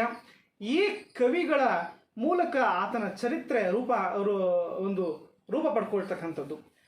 ಆ ವಿಜಯನಗರ ಸಾಮ್ರಾಜ್ಯದ ಚಕ್ರವರ್ತಿಗೆ ಸಾಳುವ ನರಸಿಂಗನ ವಿರುದ್ಧವಾಗಿ ಯುದ್ಧವನ್ನು ಮಾಡಿ ಸುಮಾರು 6 ತಿಂಗಳಿಂದ 1 ವರ್ಷದವರೆಗೆ ಯುದ್ಧವನ್ನು ಮಾಡಿ ಕೊನೆಯಲ್ಲಿ ಇವರು ಸೋಲನ್ನು ಒಪ್ಪಿಕೊಳ್ಳಲಾರದೆ ಸಂಪೂರ್ಣವಾಗಿ ಇಡೀ ಒಂದು ಸಂಸ್ಥಾನ ಪಾಳೆಯಪಟ್ಟನ್ನು ಅಗ್ನಿಗೆ ಆಹುತಿ ಮಾಡಿ ಸಂಪೂರ್ಣವಾಗಿ ಅವರು ತಮ್ಮನ್ನು ತಾವು ಆತ್ಮಾರ್ಪಣೆ ಮಾಡಿಕೊಂಡು ಬಲಿಯಾಗ್ತಕ್ಕಂಥ ಒಂದು ಪದ್ಧತಿಯನ್ನು ನಾವು ನೋಡ್ತೇವೆ. ವಿಜಯನಗರದ ಚಕ್ರವರ್ತಿ ಸಾಳುವ ನರಸಿಂಗರಾಯ ಅವನು ಈ ಸಿರುಮನಾಯಕನನ್ನು ಹೊಗಳ್ತಕ್ಕಂಥದ್ದು, ಅವನ ಬಗ್ಗೆ ಅಭಿಮಾನವನ್ನು ವ್ಯಕ್ತಪಡಿಸ್ತಕ್ಕಂಥದ್ದು, ಎಷ್ಟೊಂದು ಶೂರ ಧೀರ ಆಗಿದ್ದ, ಇವನಲ್ಲಿರ್ತಕ್ಕಂಥ ಆತ್ಮಾಭಿಮಾನ ಎಷ್ಟು ದೊಡ್ಡದು ಅಂತ ಹೇಳ್ಬಿಟ್ಟು ಅವನ ಬಗ್ಗೆ ನಾವು ಮಾಹಿತಿ ಪಡಿತಕ್ಕಂಥ ಇದೆಲ್ಲ ಘಟನೆಗಳು ಏನಿದೆ ಕವಿಗಳಲ್ಲಿ ಕಾವ್ಯದ ವಸ್ತುವಾಗಿ ರೂಪ ಆಗಿರ್ತಕ್ಕಂಥ ನಾವು ನೋಡ್ತೇವೆ. ಜೋಯಿಸರು ಅತ್ಯಂತ ಪ್ರೀತಿಯಿಂದ ಸಂತೋಷದಿಂದ ಈ ಕೃತಿಯನ್ನು ಪ್ರಕಟ ಮಾಡ್ತಾರೆ. ಯಾಕೆ ಅಂದರೆ ಕುಮಾರರಾಮನನ್ನು ಕರ್ನಾಟಕದಲ್ಲಿ ಒಬ್ಬ ಪ್ರಸಿದ್ಧ ವೀರ ಸಾಂಸ್ಕೃತಿಕ ಮಹಾಪುರುಷ ಅಂತ ಜೋಯಿಸರು ತಿಳ್ಕೊಂಡಿದ್ರು. ಆದರೆ ಅವನಷ್ಟೇ ಒಂದು ವಿಶೇಷ ವ್ಯಕ್ತಿತ್ವವಾಗಿ ಸಿರುಮನಾಯಕನನ್ನು ಆ ಸ್ಥಾನಕ್ಕೆ ತೆಗೆದುಕೊಂಡು ಬರುವಂತಹ ಪ್ರಯತ್ನವನ್ನು ಹುಲ್ಲೂರು ಶ್ರೀನಿವಾಸ ಜೋಯಿಸರು ಮಾಡ್ತಾರೆ. ಆದರೆ ಇವರು ಈ ಕೆಲಸ ಮಾಡಿಲ್ಲ ಅಂತಂದರೆ ಒಂದು ಪ್ರಾಚೀನವಾದ ಗೊಲ್ಲ ಪಾಳೆಯಗಾರರ ಮನೆತನ. ನಾವು ಪಾಳೆಗಾರರು ಅಂದಾಗ ನಾಯಕರ ಬಗ್ಗೆ ಬೇರೆಯವ್ರ ಬಗ್ಗೆ ಅಷ್ಟೇ ನಾವು ನೋಡ್ತೀವಿ. ಆದರೆ ಗೊಲ್ಲ ಫ್ಯಾಮಿಲಿಯನ್ನು ಇಲ್ಲಿ ಪ್ರಕಟ ಮಾಡಿದ ಕೀರ್ತಿ ನಮಗೆ ಜೋಯಿಸರಿಗೆ ನಾವು ಕೊಡಬಹುದು. ಇನ್ನು ಇದರ ಬಗ್ಗೆ ತುಂಬಾ ವಿಶೇಷವಾದ ಮಾಹಿತಿಗಳನ್ನು ಕೊಡ್ತಕ್ಕಂಥವರು ಯಾರು ಅಂತ ಹೇಳಿದ್ರೆ ಅವರ ಗೆಳೆಯರು, ವಯಸ್ಸಿನಲ್ಲಿ ತುಂಬ ಕಿರಿಯರಾಗಿದ್ದರೂ ಕೂಡ ಗೆಳೆಯರು ಅಂತ ಇದ್ದಂಥವರು ಡಾಕ್ಟರ್ G. ವರದರಾಜ ರಾಯರು. ಇವರು ಮೈಸೂರಿನವರಾದರೂ ಕೂಡ ಚಿತ್ರದುರ್ಗದಲ್ಲಿ ಅಧ್ಯಾಪಕ ವೃತ್ತಿಯನ್ನು ಮಾಡ್ತಾ ಇರ್ತಾರೆ. ಇವರು ಕುಮಾರರಾಮನ ಸಾಂಗತ್ಯಗಳ ಬಗ್ಗೆ PhD ಮಾಡ್ತಕ್ಕಂತಹ ಸಂದರ್ಭದಲ್ಲಿ ಇವರ ಅನೇಕ ಸಂಶೋಧನೆಗಳನ್ನು ಜೊತೆಯಲ್ಲಿ ಕಣ್ಣಾರೆ ಅವರು ನೋಡಿರ್ತಕ್ಕಂಥವರು. ಹಾಗಾಗಿ ಸಿರುಮನಾಯಕನ ಬಗ್ಗೆ ಅಧ್ಯಯನ ಮಾಡಬೇಕಾದಾಗಲೂ ಜೊತೆಗಿರ್ತಾರೆ. ಗಂಡುಗಲಿ ಕುಮಾರರಾಮ ಕೃತಿ ಪ್ರಕಟಣೆ ಸಂದರ್ಭದಲ್ಲೂ ಕೂಡ ಜೊತೆಗಿರ್ತಾರೆ. ಇನ್ನು ಗಂಡುಗಲಿ ಕುಮಾರರಾಮ ಕೂಡ ಒಂದು ಮಹತ್ವದ ಕೃತಿ ಅಂತ ನಾವು ನೋಡಬಹುದು. ಈ ಕೃತಿ ಬೆಳಕಿಗೆ ಬರುವುದಕ್ಕೆ ಒಂದು ಪ್ರೇರಣಾತ್ಮಕವಾದ ಘಟನೆ ಅಂತಂದ್ರೆ 1928ರಲ್ಲಿ ಮೈಸೂರು ಪುರಾತತ್ವ ಇಲಾಖೆಯ ಮುಖ್ಯಸ್ಥರಾದ ಡಾಕ್ಟರ್ ಎಂ.ಎಚ್. ಕೃಷ್ಣರವರು ಚಿತ್ರದುರ್ಗದ ಚಂದ್ರವಳ್ಳಿಯಲ್ಲಿ ಭೂ ಉತ್ಖನನವನ್ನ ಮಾಡ್ತಾರೆ. ಭೂ ಉತ್ಖನನವನ್ನು ಮಾಡಿದ ಮೇಲೆ ಆ ಒಂದು ಭೂ ಉತ್ಖನನ ಸಂದರ್ಭದಲ್ಲಿ ಎಂ.ಎಚ್. ಕೃಷ್ಣ ಅವರಿಗೆ ಸಪೋರ್ಟ್ ಮಾಡಿ ಅಲ್ಲಿನ ಸ್ಮಾರಕಗಳನ್ನು ಪರಿಚಯ ಮಾಡಿಕೊಟ್ಟು ಅವರಿಗೆ ನೆರವಾದವರು ಅಂದರೆ ಅದು ಹುಲ್ಲೂರು ಶ್ರೀನಿವಾಸ ಜೋಯಿಸರು. ಚಂದ್ರವಳ್ಳಿ ಶಾಸನವನ್ನು ಎಂ.ಎಚ್. ಕೃಷ್ಣರವರು ಬೆಳಕಿಗೆ ತೊಗೊಂಡ್ಬರ್ತಾರೆ. ಆ ಚಂದ್ರವಳ್ಳಿ ಶಾಸನದ ಬಗ್ಗೆ ಮಾಹಿತಿ ಕೊಟ್ಟವರೇ ಹುಲ್ಲೂರು ಶ್ರೀನಿವಾಸ ಜೋಯಿಸರು. ಅಲ್ಲಿನ ಅನೇಕ ಸ್ಮಾರಕಗಳ ಬಗ್ಗೆ ಜೋಯಿಸರಿಗೆ ಮಾಹಿತಿ ಕೊಟ್ಟವರೇ ಮಾಹಿತಿಯನ್ನು ಕೊಟ್ಟವರೇ ಎಂ.ಎಚ್. ಕೃಷ್ಣ ಅವರಿಗೆ ಮಾಹಿತಿಯನ್ನು ಕೊಟ್ಟವರೇ ಅದು ಹುಲ್ಲೂರು ಶ್ರೀನಿವಾಸ ಜೋಯಿಸರು. ಅದಾದಮೇಲೆ 1929ರಲ್ಲಿ MAR ಮೈಸೂರು ಆರ್ಕಿಯಾಲಜಿಕಲ್ ರಿಪೋರ್ಟ್ ಪ್ರಕಟ ಆಗುತ್ತೆ. ಎಂ.ಎಚ್. ಕೃಷ್ಣರವರು ಒಂದು ಪುಸ್ತಕವನ್ನು ಜೋಯಿಸರಿಗೆ ಕಾಣಿಕೆಯಾಗಿ ಗಿಫ್ಟಾಗಿ ಕಳಿಸ್ಕೊಡ್ತಾರೆ. ಅದರಲ್ಲಿ ತುಂಬ ಅಭಿಮಾನ ಪಡ್ತಕ್ಕಂಥದ್ದವರು ಏನಪ್ಪ ಅಂದರೆ ಗಂಡುಗಲಿ ಕುಮಾರರಾಮನ ಬಗ್ಗೆ ಅವರು ಬರೆದಿರ್ತಾರೆ. ಎಂ.ಎಚ್. ಕೃಷ್ಣ ಅವರು ಕುಮಾರರಾಮನ ವಿಚಾರವನ್ನು ಅವರು ಅಧ್ಯಯನ ಮಾಡಿ ಸ್ಫೂರ್ತಿಗೊಂಡು ಕುಮಾರರಾಮನ ಬಗ್ಗೆ ಅಧ್ಯಯನ ಮಾಡಬೇಕು, ಸಂಶೋಧನೆ ಮಾಡಬೇಕು ಅಂತೇಳಿ ಅನೇಕ ಅನ್ವೇಷಣೆಗಳನ್ನು ಅವರು ಮಾಡಿದಾಗ ಅವರಿಗೆ ಒಂದು ಹಸ್ತಪ್ರತಿ ಸಿಗುತ್ತೆ. ಹಸ್ತಪ್ರತಿಯನ್ನು ಯಾವುದಪ್ಪ ಅಂದರೆ ನಾಗಸಂಗಯ್ಯ ವಿರಚಿತ ಪರದಾರ ಸೋದರ ರಾಮನ ಸಾಂಗತ್ಯ ಅಂತಕ್ಕಂಥ ಕೃತಿ ಮೊದಲ ಬಾರಿಗೆ ಹುಲ್ಲೂರು ಶ್ರೀನಿವಾಸ ಜೋಯಿಸರಿಗೆ ಸಿಗುತ್ತೆ. ಗಂಡುಗಲಿ ಕುಮಾರರಾಮನನ್ನ ಬೆಳಕಿಗೆ ತಂದ ಕೀರ್ತಿ, ಗಂಡುಗಲಿ ಕುಮಾರರಾಮ ಚಾರಿತ್ರಿಕ ಮತ್ತು ಐತಿಹಾಸಿಕ ವ್ಯಕ್ತಿ ಅನ್ನುವುದನ್ನು ಕರ್ನಾಟಕದಲ್ಲಿ ಸಾಬೀತು ಮಾಡಿದವರೇ ಹುಲ್ಲೂರು ಶ್ರೀನಿವಾಸ ಜೋಯಿಸರು. ಅವ್ರಿಗೆ ಕೆಲಸ ಮಾಡಿಲ್ಲ ಅಂದಿದ್ರೆ ಅದು ತುಂಬಾ ಕಷ್ಟ ಆಗ್ತಾ ಇತ್ತು. ಇವರಲ್ಲಿ ಸುಮಾರು 4 ಹಸ್ತಪ್ರತಿಗಳು ಇದ್ವು ಅಂತ ಹೇಳ್ಬಿಟ್ಟು ಡಾಕ್ಟರ್ ಜಿ ವರದರಾಜರಾಯರು ಮಾಹಿತಿಯನ್ನು ಕೊಡ್ತಾರೆ. ಇಂತಹ ಕೃತಿಯನ್ನು ಗಂಡುಗಲಿ ಕುಮಾರರಾಮ ಅಂತಕ್ಕಂತಹ ಶೀರ್ಷಿಕೆಯಲ್ಲಿ ಅವರೇನು ಮಾಡ್ತಾರೆ, ಪುಸ್ತಕವನ್ನು ಪ್ರಕಟ ಮಾಡ್ತಕ್ಕಂಥದ್ದು. ಈ ಕೃತಿಯನ್ನು ಅತ್ಯಂತ ಸರಳವಾಗಿ ಜನರಿಗೆ ಅರ್ಥವಾಗುವ ರೀತಿಯಲ್ಲಿ ಬರೀತಾರೆ. ಆದರೆ ಅದರ ಬರವಣಿಗೆ ಶೈಲಿ ನಾವು ನೋಡಿದಾಗ ಒಂದು ರೀತಿ ಕಾದಂಬರಿ ಶೈಲಿಯಲ್ಲಿ ನಾವು ನೋಡ್ಬೋದು. ಕೆಲವರು ಸಾಹಿತಿಗಳು, ವಿದ್ವಾಂಸರು ಏನು ಹೇಳ್ತಾರಪ್ಪ ಅಂತಂದರೆ, ಜೋಯಿಸರು ಸ್ವಲ್ಪ ಮನಸ್ಸು ಮಾಡಿದರೆ ಇದನ್ನು ಕಾದಂಬರಿ ಮಾಡ್ಬೋದಾಗಿತ್ತು, ಕಾದಂಬರಿ ಆಗಿಬಿಟ್ಟಿದ್ರೆ ಎಷ್ಟು ಜನಗಳಿಗೆ ಈ ಕೃತಿ ಸಿಗ್ತಾ ಇತ್ತು, ಲಭ್ಯ ಆಗ್ತಿತ್ತಲ್ಲ ಅಂತೇಳ್ಬಿಟ್ಟು ನೊಂದ್ಕೊಂತಾರೆ. ಆದರೆ ಜೋಯಿಸರು ಕಾದಂಬರಿ ಬರೆಯೋದೇನು ಅವರಿಗೆ ದೊಡ್ಡ ವಿಷಯ ಆಗಿರಲಿಲ್ಲ. ಆದರೆ ಅವರಿಗೆ ಇತಿಹಾಸವನ್ನು ಸ್ವಲ್ಪ ಜನರಿಗೆ ತಿಳಿಯುವಂತಹ ಒಂದು ಮಾರ್ಗ ಬೇಕಾಗಿತ್ತು. ಇತ್ಲಾಗೆ ಸಾಹಿತ್ಯವೂ ಅಲ್ಲ, ಈ ಕಡೆ ಅದು ಪೂರ್ಣ ಪ್ರಮಾಣದ ಅಂದರೆ ಒಂದು ಅತ್ಯಂತ ಗಟ್ಟಿಯಾದ ಸಂಶೋಧನಾ ಭಾಷೆಯೂ ಅಲ್ಲ. ಆ ರೀತಿಯಾದಂಥ ಸರಳ ಭಾಷೆಯಲ್ಲಿ ಅವರು ಬರವಣಿಗೆಗಳನ್ನು ಮಾಡ್ತಾ ಇದ್ರು. ಇದಕ್ಕೆ ಕಾರಣ ಜನಸಾಮಾನ್ಯರಲ್ಲಿ ಇತಿಹಾಸದ ಒಂದು ಪ್ರೀತಿಯನ್ನು, ಇತಿಹಾಸದ ಭಾವನೆಯನ್ನು, ಇತಿಹಾಸದ ಒಂದು ವಿಚಾರಗಳು ಅವರಿಗೆ ಹೋಗಿ ತಮ್ಮ ನೆಲದ ಬಗ್ಗೆ ರಾಷ್ಟ್ರೀಯ ಭಾವನೆಗಳು ಅವ್ರಿಗೆ ಬರಬೇಕು, ಸ್ಥಳೀಯವಾದ ಸ್ಮಾರಕಗಳ ಬಗ್ಗೆ ಅವ್ರಿಗೆ ಜವಾಬ್ದಾರಿ ಬರಬೇಕು, ಅವ್ರಿಗೆ ಜಾಗೃತಿ ಆಗಬೇಕು ಅನ್ನುವಂತಹ ಒಂದು ಆಶಯವನ್ನು ಅವರ ಬರವಣಿಗೆಗಳ ಮೂಲಕ ನಾನು ಗುರುತಿಸೋದಕ್ಕೆ ಪ್ರಯತ್ನವನ್ನು ಮಾಡಿದ್ದೇನೆ. ಇನ್ನು ಕುಮಾರರಾಮನ ಸಾಂಗತ್ಯಗಳ ಮೇಲೆ PhD ಮಾಡ್ತಾ ಇರ್ತಕ್ಕಂಥವ್ರು ಆವತ್ತಿನ ಕಾಲದಲ್ಲಿ ಅಂತಂದರೆ ಅದು ಡಾಕ್ಟರ್ ಜಿ ವರದರಾಜರಾಯರು. ವರದರಾಜರಾಯರ ಇಡೀ ಅವರ ಅಧ್ಯಯನಕ್ಕೆ ಒಂದು ಮಾಹಿತಿಗಳನ್ನು, ಸೋರ್ಸನ್ನು ಕೊಟ್ಟು ಸಹಕಾರ ನೀಡಿದವರು ಹುಲ್ಲೂರು ಶ್ರೀನಿವಾಸ ಜೋಯಿಸರು. ಅವರನ್ನು ಸಂದರ್ಶನ ಮಾಡಿರ್ತಕ್ಕಂಥ ಲಕ್ಷ್ಮಣ್ ತೆಲಗಾವಿ ಅವರ ಲೇಖನದ ಮೂಲಕ ನಮಗೆ ಈ ಮಾಹಿತಿಗಳು ಸಿಗ್ತಾ ಹೋಗುತ್ತೆ. ವರದರಾಜರಾಯರು ಜೋಯಿಸರ ಬಗ್ಗೆ ಅತ್ಯಂತ ಪ್ರೀತಿ ಗೌರವಗಳನ್ನು ಅವರು ಇಟ್ಕೊಂಡಿದ್ರು. ಅವರ ಕೃತಿಯನ್ನು ಪ್ರಕಟ ಮಾಡಿದ್ದು ಯಾರ ಹೆಸರಲ್ಲಿ ಅಂತಂದರೆ ಅದು ಜೋಯಿಸರಿಗೆ ಅರ್ಪಣೆಯನ್ನು ಮಾಡ್ತಾರೆ. ಇದಕ್ಕೆ ತೀನಂ ಶ್ರೀಕಂಠಯ್ಯ ಅವರಾಗಿರಬಹುದು, ಆರ್ ನರಸಿಂಹಾಚಾರ್ಯರಾಗಿರಬಹುದು, ವರದರಾಜರಾಯರಿಗೆ ಸಪೋರ್ಟ್ ಮಾಡ್ತಾರೆ. ನಿಮ್ಮ ಪುಸ್ತಕವನ್ನು ಹುಲ್ಲೂರು ಶ್ರೀನಿವಾಸ ಜೋಯಿಸರಿಗೆ ನೀವು ಅರ್ಪಣೆ ಮಾಡಬೇಕು, ಯಾಕಂದರೆ ಇದರ ಹಿಂದೆ ಸಾಕಷ್ಟು ಅವರ ಒಂದು ಕಾಣಿಕೆ ಇದೆ ಅನ್ನುವಂಥದ್ದನ್ನು ಅವರು ಹೇಳ್ತಾ ಹೋಗ್ತಾರೆ. ಹೀಗೆ ಗಂಡುಗಲಿ ಕುಮಾರರಾಮ ಕೃತಿ ಅವರ ವಿಶಿಷ್ಟವಾದ ಕೃತಿ ಅಂತ ಹೇಳಿದ್ರೆ ತಪ್ಪಾಗಲಿಕ್ಕಿಲ್ಲ. ಮತ್ತೊಂದು ಚಿತ್ರದುರ್ಗದ ಬಕೈರು. ಚಿತ್ರದುರ್ಗ ನಾಯಕರ ಬಗ್ಗೆ, ನಾಯಕ ಅರಸರ ಬಗ್ಗೆ ಅಥವಾ ಪಾಳೆಯಗಾರರ ಬಗ್ಗೆ ದಾಖಲೆಗಳು ಸಿಗ್ತಕ್ಕಂಥದ್ದು ಬಹಳ ಕಷ್ಟ. ದಾಖಲೆಗಳಿಲ್ಲ ಅಂತ ಇಲ್ಲ, ಇದಾವೆ. ಆದರೆ ಆ ದಾಖಲೆಗಳನ್ನು ವಂಶಿಕರಾಗಿರಬಹುದು, ಬೇರೆ ಬೇರೆ ಪ್ರದೇಶಗಳಲ್ಲಿರ್ತಕ್ಕಂಥ ದಾಖಲೆಗಳನ್ನು ಸಂಶೋಧಕರಿಗೆ, ಅಧ್ಯಯನಕಾರರಿಗೆ ಕೊಡ್ತಕ್ಕಂಥದ್ದು ಇದೆಯಲ್ಲ, ಅದು ತುಂಬಾ ಕಷ್ಟ. ಜೋಯಿಸರು ಅನೇಕ ಕಷ್ಟಪಟ್ಟು ಕಾಡಿ ಬೇಡಿ ಅವರ ವಂಶಿಕರಿಂದ, ಬೇರೆ ಬೇರೆ ಮೂಲಗಳಿಂದ ಚಿತ್ರದುರ್ಗ ಪಾಳೆಯಗಾರರ ಬಗ್ಗೆ, ಅರಸರ ಬಗ್ಗೆ ಅವರು ದಾಖಲೆಗಳನ್ನು ಸಂಗ್ರಹ ಮಾಡ್ತಾರೆ. ಚಿತ್ರದುರ್ಗ ನಾಯಕರ ಬಗ್ಗೆ ಮೂಲ ಹಸ್ತಪ್ರತಿಗಳನ್ನು ಸಂಗ್ರಹಿಸಿ ಲೇಖನಗಳ ರೂಪದಲ್ಲಿ, ಕೃತಿಗಳ ರೂಪದಲ್ಲಿ ಬೆಳಕಿಗೆ ತಗೊಂಬಂದವರೇ ಅದು ಹುಲ್ಲೂರು ಶ್ರೀನಿವಾಸ ಜೋಯಿಸರು. ಇವರಿಗಿಂತ ಮುಂಚೆನೆ ನಾವು MS ಪುಟ್ಟಣ್ಣ ಅವರ ಚಿತ್ರದುರ್ಗ ಪಾಳೆಗಾರರು ಕೃತಿಯನ್ನು ನಾವು ನೋಡ್ತೇವೆ. ಆದರೆ ಅದಕ್ಕಿಂತಲೂ ಕೂಡ ತುಂಬ ವಸ್ತುನಿಷ್ಠವಾದಂತಹ ಒಂದು ಕೃತಿ ಅಂತ ಅವರು ರಚನೆ ಮಾಡಿದ್ದು ಅಂದರೆ ಅದು ಚಿತ್ರದುರ್ಗದ ಬಕೈರು. ಏನಿದು ಚಿತ್ರದುರ್ಗದ ಬಕೈರು ಅನ್ನುವಂಥದ್ದನ್ನು ನಾವು ನೋಡ್ತಕ್ಕಂಥದ್ದು ಆದರೆ, ಕೊನೆಯ ಮದಕರಿ ನಾಯಕನ ಆಳ್ವಿಕೆಯ ಕಾಲದಲ್ಲಿ ಮರಾಠ ಸಾಮ್ರಾಜ್ಯದ ಪೇಶ್ವೆ 1ನೇ ಮಾಧವರಾಯನು ಚಿತ್ರದುರ್ಗ ಸಂಸ್ಥಾನಕ್ಕೆ ಭೀಮಾಜಿ ಪಂತ್ ಅಂತಕ್ಕಂಥವನನ್ನು ತನ್ನ ರಾಯಭಾರಿಯಾಗಿ ಅವನು ಕಳಿಸ್ಕೊಡ್ತಾನೆ.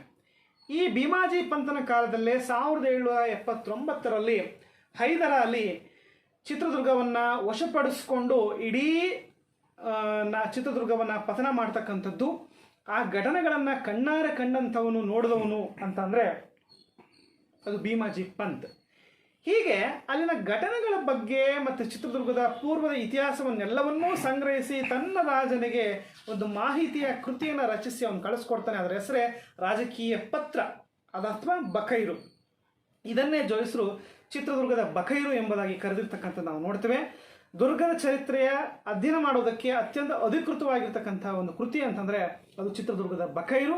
ಇಂತಹ ಅಮೂಲ್ಯವಾದಂತಹ ಒಂದು ಪುಸ್ತಕವನ್ನು ಇತಿಹಾಸ ಸಂಶೋಧಕರಿಗೆ, ಇತಿಹಾಸ ವಿದ್ವಾಂಸರಿಗೆ, ಆಸಕ್ತರಿಗೆ, ಜನರಿಗೆ ನಮಗೆ ಜೋಯಿಸರು ಕೊಟ್ಟೋಗಿರ್ತಕ್ಕಂಥದ್ದನ್ನು ನಾವಲ್ಲಿ ನೋಡ್ತಾ ಹೋಗ್ತೇವೆ. ಹೀಗೆ 3 ಕೃತಿಗಳನ್ನು ತುಂಬ ಕಷ್ಟಪಟ್ಟು ನಾವು ನೋಡೋದಕ್ಕೆ ಸಾಧ್ಯತೆ ಆಗುತ್ತೆ. ಇನ್ನು ಉಳಿದ ಕೃತಿಗಳ ಬಗ್ಗೆ ನಮಗೆ ಮಾಹಿತಿಗಳು ಸಿಗಲ್ಲ.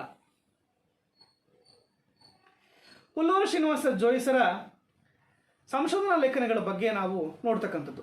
ಹುಲ್ಲೂರು ಶ್ರೀನಿವಾಸ ಜೋಯಿಸರ ಸಂಶೋಧನಾ ಲೇಖನಗಳು ನಾನು ಈಗಾಗಲೇ ಹೇಳಿದಂತೆ ಕರ್ನಾಟಕದ ಅನೇಕ ಪತ್ರಿಕೆಗಳಲ್ಲಿ, ನಿಯತಕಾಲಿಕೆಗಳಲ್ಲಿ ಅವರ ಲೇಖನಗಳು ಪ್ರಕಟ ಆಗಿದೆ ಅಂತೇಳಿ.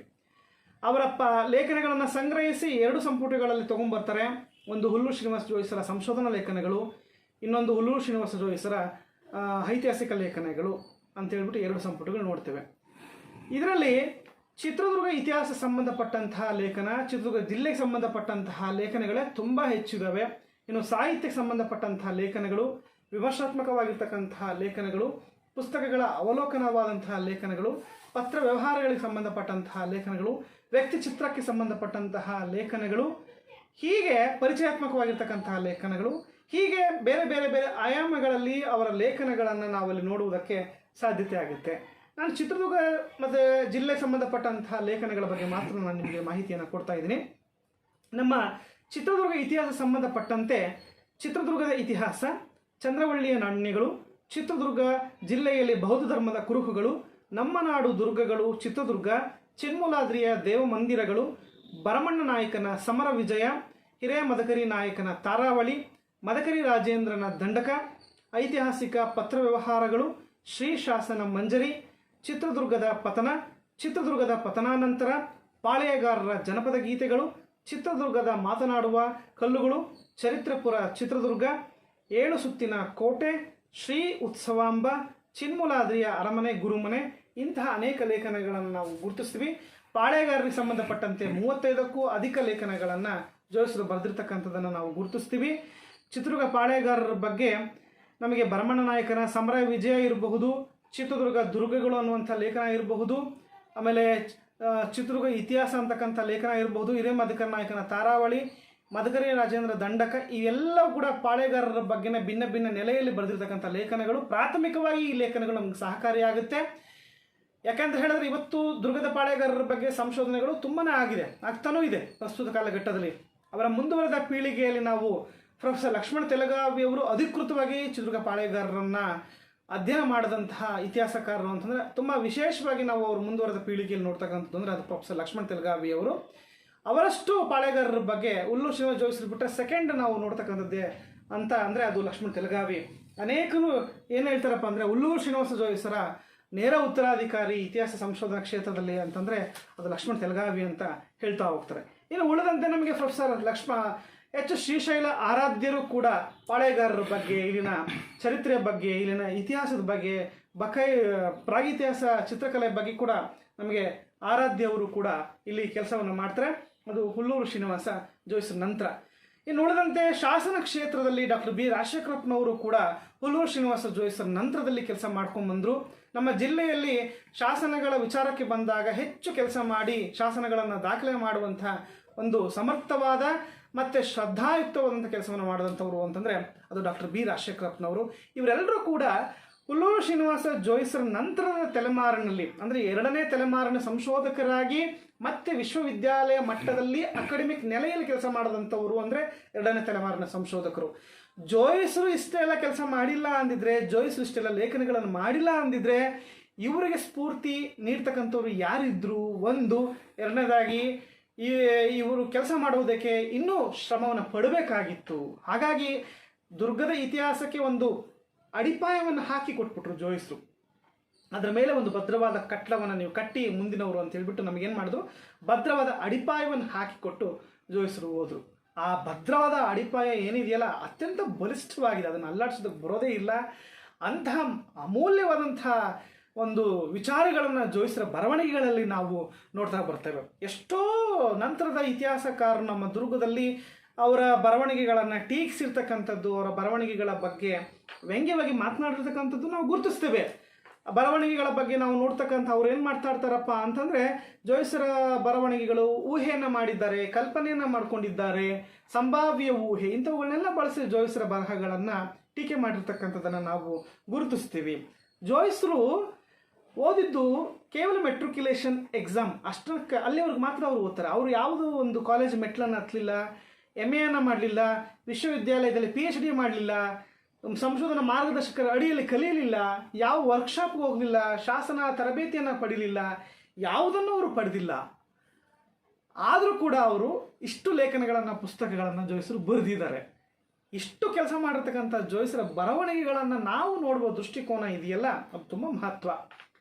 ಹಾಗಾಗಿ ಜೋಯಿಸರ ಬರವಣಿಗೆಗಳ ಬಗ್ಗೆ ನಾವು ವಿಮರ್ಶೆ ಮಾಡಬೇಕಾದಾಗ ಅವರ ಕಾಲಘಟ್ಟ, ಅವರ ಪರಿಸ್ಥಿತಿ, ಅವರ ಸಂದರ್ಭಗಳನ್ನು ಅವಲೋಕಿಸಿ ನಾವು ಅವರ ವಿಚಾರಗಳನ್ನು ನಾವೇನು ಮಾಡಬೇಕಾಗುತ್ತೆ, ವಿಮರ್ಶೆಯನ್ನು ಮಾಡಬೇಕಾಗತ್ತೆ. ಅವರ ಬರವಣಿಗೆಗಳಲ್ಲಿ ಅತಿಯಾದ ವೈಭವೀಕರಣ, ಅತಿಯಾದ ಆತುರ ತೀರ್ಮಾನಗಳಿವೆ ಅಂತ ಕೆಲವು ಹೇಳ್ತಾರೆ.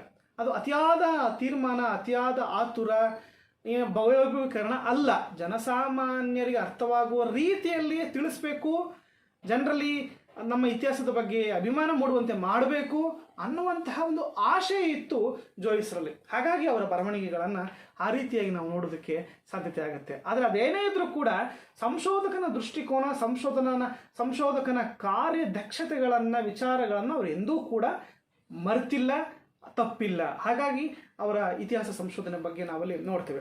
ಇನ್ನು ಜೋಯಿಸರು ಅನೇಕರಿಗೆ, ಕಾದಂಬರಿಕಾರರಿಗೆ, ಸಾಹಿತಿಗಳಿಗೆ ಅವರು ಪ್ರೇರಣೆ ಆಗ್ತಾರೆ. ಉದಾಹರಣೆಗೆ ಇವತ್ತು ಸಾಹಿತ್ಯದ ನೆಲೆಯಲ್ಲಿ ನಾವು ಕಾದಂಬರಿಕಾರರಾಗಿ ತರಾಸು ಅವ್ರ ಬಗ್ಗೆ ನೋಡ್ತೇವೆ. ತರಾಸು ಕಾದಂಬರಿಗಳೇ ದುರ್ಗದ ಚರಿತ್ರೆ ಅನ್ನೋಷ್ಟರ ಮಟ್ಟಿಗೆ ತರಾಸು ಅವರ ಕಾದಂಬರಿಗಳು, ಅವರ ಕೃತಿಗಳು ಕರ್ನಾಟಕದ ಜನಮಾನಸದಲ್ಲಿ ಉಳಿದು ಬಿಟ್ಟಿವೆ. ದುರ್ಗದ ಇತಿಹಾಸದ ಬಗ್ಗೆ ಮಾತಾಡಬೇಕಾದಾಗ ಅಲ್ಲಿ ತರಾಸು ಅವರು ಇದ್ರಲ್ಲ, ತರಾಸು ಅವರು ಕಾದಂಬರಿ ಬರಿತಾ ಇದ್ರಲ್ಲ, ಅವರು ತರಾಸು ಅವರ ಕಾದಂಬರಿ ನಾನು ಇದು ಓದಿದ್ದೇನೆ, ಅಲ್ಲಿ ಹಾಗೆ ನಡೀತಾ, ಹೀಗೆ ನಮಗೆ ಬೇರೆ ಕಡೆ ಅನೇಕ ವಿಚಾರಗಳು ನಮಗೆ ಹೇಳ್ತಾರೆ. ಆದರೆ ಅವ್ರಿಗೆ ಗೊತ್ತಿಲ್ಲ ಕಾದಂಬರಿ ಅಂದರೆ ಏನು, ಇತಿಹಾಸ ಸಂಶೋಧನೆ ಅಂದರೆ ಏನು ಅಂತ ಗೊತ್ತಿರಲ್ಲ. ಆದರೆ ಆ ಕಾದಂಬರಿಕಾರರನ್ನು ಬೆಳೆಸಿದ ಕೀರ್ತಿ, ಕಾದಂಬರಿಕಾರರಿಗೆ ಸ್ಫೂರ್ತಿಯಾದಂತಹ ಕೀರ್ತಿ ಅದು ಹುಲ್ಲೂರು ಶ್ರೀನಿವಾಸ ಜೋಯಿಸರಿಗೆ ಸಲ್ಲುತ್ತೆ. ಹುಲ್ಲೂರು ಶ್ರೀನಿವಾಸ ಜೋಯಿಸರು ಮತ್ತು ತರಾಸು ಅವರ ತಂದೆ ತಳುಕಿನ ರಾಮಸ್ವಾಮಯ್ಯ ಇಬ್ಬರು ಕೂಡ ಸ್ನೇಹಿತರು. ರಾಮಸ್ವಾಮಯ್ಯ ಅವರು ಕೂಡ ವಕೀಲರು, ಜೋಯಿಸರು ಕೂಡ ವಕೀಲರು.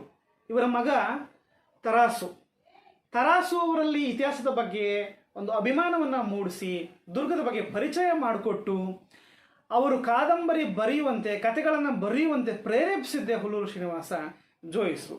ಹಾಗಾಗಿ ತರಾಸು ಅವರು ತಮ್ಮ ಕೃತಿಗಳಲ್ಲಿ ಅನೇಕ ವಿಚಾರಗಳನ್ನು ಜೋಯಿಸರ ಬಗ್ಗೆ ಅವರು ಬರೆದಿರ್ತಕ್ಕಂಥದ್ದು. ಒಂದೇ ಒಂದು ಹೇಳಿಕೆಯನ್ನು ನಾನು ಇಲ್ಲಿ ಪ್ರಸ್ತಾಪವನ್ನು ಮಾಡ್ತಕ್ಕಂಥದ್ದು.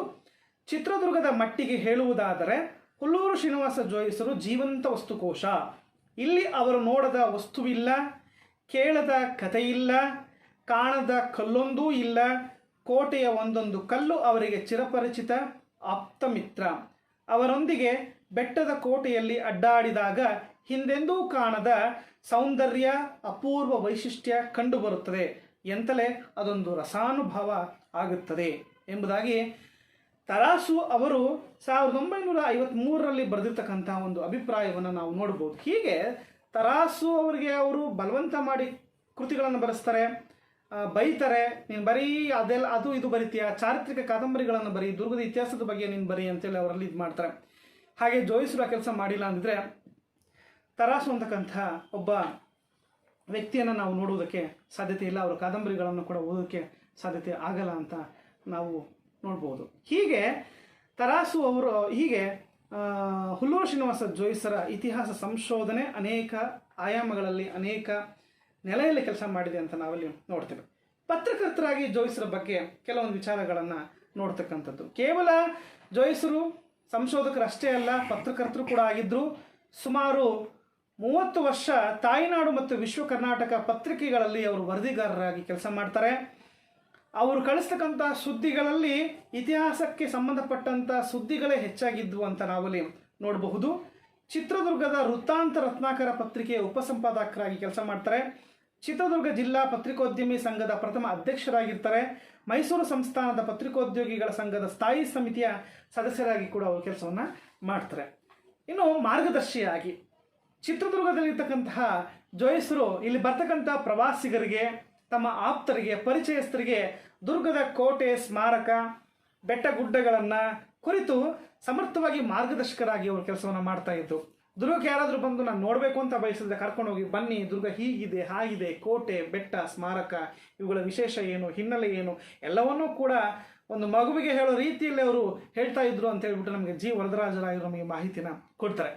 ಜೋಯಿಸರಿಂದ ಮಾರ್ಗದರ್ಶನ ಪಡೆದು ದುರ್ಗವನ್ನು ನೋಡಿದಂಥವ್ರು ಯಾರ್ಯಾರು ಅಂತಂದರೆ ಜಯಚಾಮರಾಜೇಂದ್ರ ಒಡೆಯರ್, ದ.ರಾ. ಬೇಂದ್ರೆ, ದೇವುಡು ನರಸಿಂಹಶಾಸ್ತ್ರಿ, ಅನಾಕ್ರು, ಬೀಚಿ, ರಾಮಶ್ರೀ ಮುಗುಳಿ, ತೀನಂಶ್ರೀ, ಎಸ್ ಮಾಳವಾಡ, ಎನ್ ಮೂರ್ತಿರಾಯರು, ಹೊನ್ನಪ್ಪ ಭಾಗವತರು, ಬಿ ಸರೋಜಾದೇವಿ, ಗಳಗನಾಥರು, ಎಸ್ ಶ್ರೀಕಂಠಯ್ಯ ಇವರೆಲ್ಲರೂ ಕೂಡ ಅವರ ಮಾರ್ಗದರ್ಶನದಿಂದ ದುರ್ಗದ ಕೋಟೆಯನ್ನು, ಸ್ಮಾರಕಗಳನ್ನು ವೀಕ್ಷಣೆ ಮಾಡಿದ್ರು ಅಂತ ನಾವಲ್ಲಿ ನೋಡ್ಬೋದು. ಇನ್ನು ಚಿತ್ರದುರ್ಗದ ಪ್ರಾಚ್ಯ ವಸ್ತು ಸಂಗ್ರಹಾಲಯ ಸ್ಥಾಪನೆ.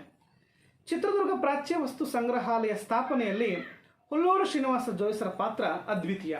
ತಮ್ಮ ಬದುಕಿನ ಬಹುಭಾಗವನ್ನು ಸಂಶೋಧನೆಯಲ್ಲಿ, ಸ್ಮಾರಕಗಳ ರಕ್ಷಣೆಯಲ್ಲಿ ಮತ್ತು ಸ್ಮಾರಕಗಳು ಅಥವಾ ಪ್ರಾಚ್ಯ ವಸ್ತುಗಳ ಸಂಗ್ರಹದಲ್ಲಿ ತೊಡಗಿರ್ತಕ್ಕಂತಹ ಜೋಯಿಸರು ಅವುಗಳೆಲ್ಲವನ್ನು ಕೂಡ ಸಂಗ್ರಹಿಸಿ ಒಂದು ಜನಗಳಿಗೆ ಅಥವಾ ಪ್ರವಾಸಿಗರಿಗೆ ಅನುಕೂಲ ಆಗ್ತಕ್ಕಂತಹ ಒಂದು ವಸ್ತು ಸಂಗ್ರಹಾಲಯವನ್ನು ಸ್ಥಾಪನೆ ಮಾಡಬೇಕು ಅಂತ ಅವ್ರು ಏನು ಮಾಡ್ತಾರೆ, ಸರ್ಕಾರಕ್ಕೆ ಅನೇಕ ಪತ್ರಗಳನ್ನು ಬರೀತಾರೆ. ಇದಕ್ಕೆ ಸಪೋರ್ಟ್ ಮಾಡ್ತಕ್ಕಂಥವರು ಅಂದಿನ ವಿದ್ಯಾಮಂತ್ರಿ ಆಗಿರ್ತಕ್ಕಂತಹ D.H. ಚಂದ್ರಶೇಖರಯ್ಯ ಅವರು. ಇವರ ಪ್ರೋತ್ಸಾಹದಿಂದ 1951ರಲ್ಲಿ ಸರ್ಕಾರ ಅನುಮೋದನೆ ಮಾಡಿ 1952ರಲ್ಲಿ ಚಿತ್ರದುರ್ಗಕ್ಕೆ ಒಂದು ಪ್ರಾಚ್ಯ ವಸ್ತು ಸಂಗ್ರಹಾಲಯವನ್ನು ಸ್ಯಾಂಕ್ಷನ್ ಮಾಡುತ್ತೆ. ಅದರ ಉದ್ಘಾಟನೆಗೆ ಅವತ್ತಿನ ರಾಜ್ಯಪಾಲರಾಗಿರ್ತಕ್ಕಂತಹ ಜಯಚಾಮರಾಜೇಂದ್ರ ಒಡೆಯರು ಉದ್ಘಾಟನೆಯನ್ನು ಮಾಡ್ತಾರೆ. ಇಡೀ ಕರ್ನಾಟಕದ ಮೊಟ್ಟ ಮೊದಲ ಪ್ರಾಚ್ಯ ವಸ್ತು ಸಂಗ್ರಹಾಲಯ ಎಂಬ ಹೆಗ್ಗಳಿಕೆಯನ್ನು ನಮ್ಮ ದುರ್ಗದ ಪ್ರಾಚ್ಯ ವಸ್ತು ಸಂಗ್ರಹಾಲಯ ಹೆಸರು ಪಡೆಯುತ್ತೆ. ಅದಕ್ಕೆ ಮೊದಲ ಕ್ಯೂರೇಟರ್ ಆಗಿ ನಮ್ಮ ಹುಲ್ಲೂರು ಶ್ರೀನಿವಾಸ ಜೋಯಿಸರನ್ನ ಸರ್ಕಾರ ನೇಮಕ ಮಾಡುತ್ತೆ. ಹುಲ್ಲೂರು ಶ್ರೀನಿವಾಸ ಜೋಯಿಸರು 1956ರವರೆಗೆ ಅವರು ಮರಣ ಹೊಂದುವವರೆಗೂ ಕೂಡ ಅದಕ್ಕೆ ಕ್ಯೂರೇಟರ್ ಆಗಿ ಕೆಲಸವನ್ನು ಮಾಡ್ತಾರೆ.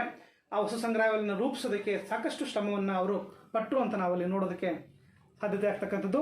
1956ರಲ್ಲಿ ಅವರು ತೀರು ಹೋದ್ಮೇಲೆ ಅವರ ಮಗ ಪಾಂಡುರಂಗ ಜೋಯಿಸರು ಅದಕ್ಕೆ ಕ್ಯೂರೇಟರ್ ಆಗಿ ಕೆಲಸ ಮಾಡ್ತಾರೆ.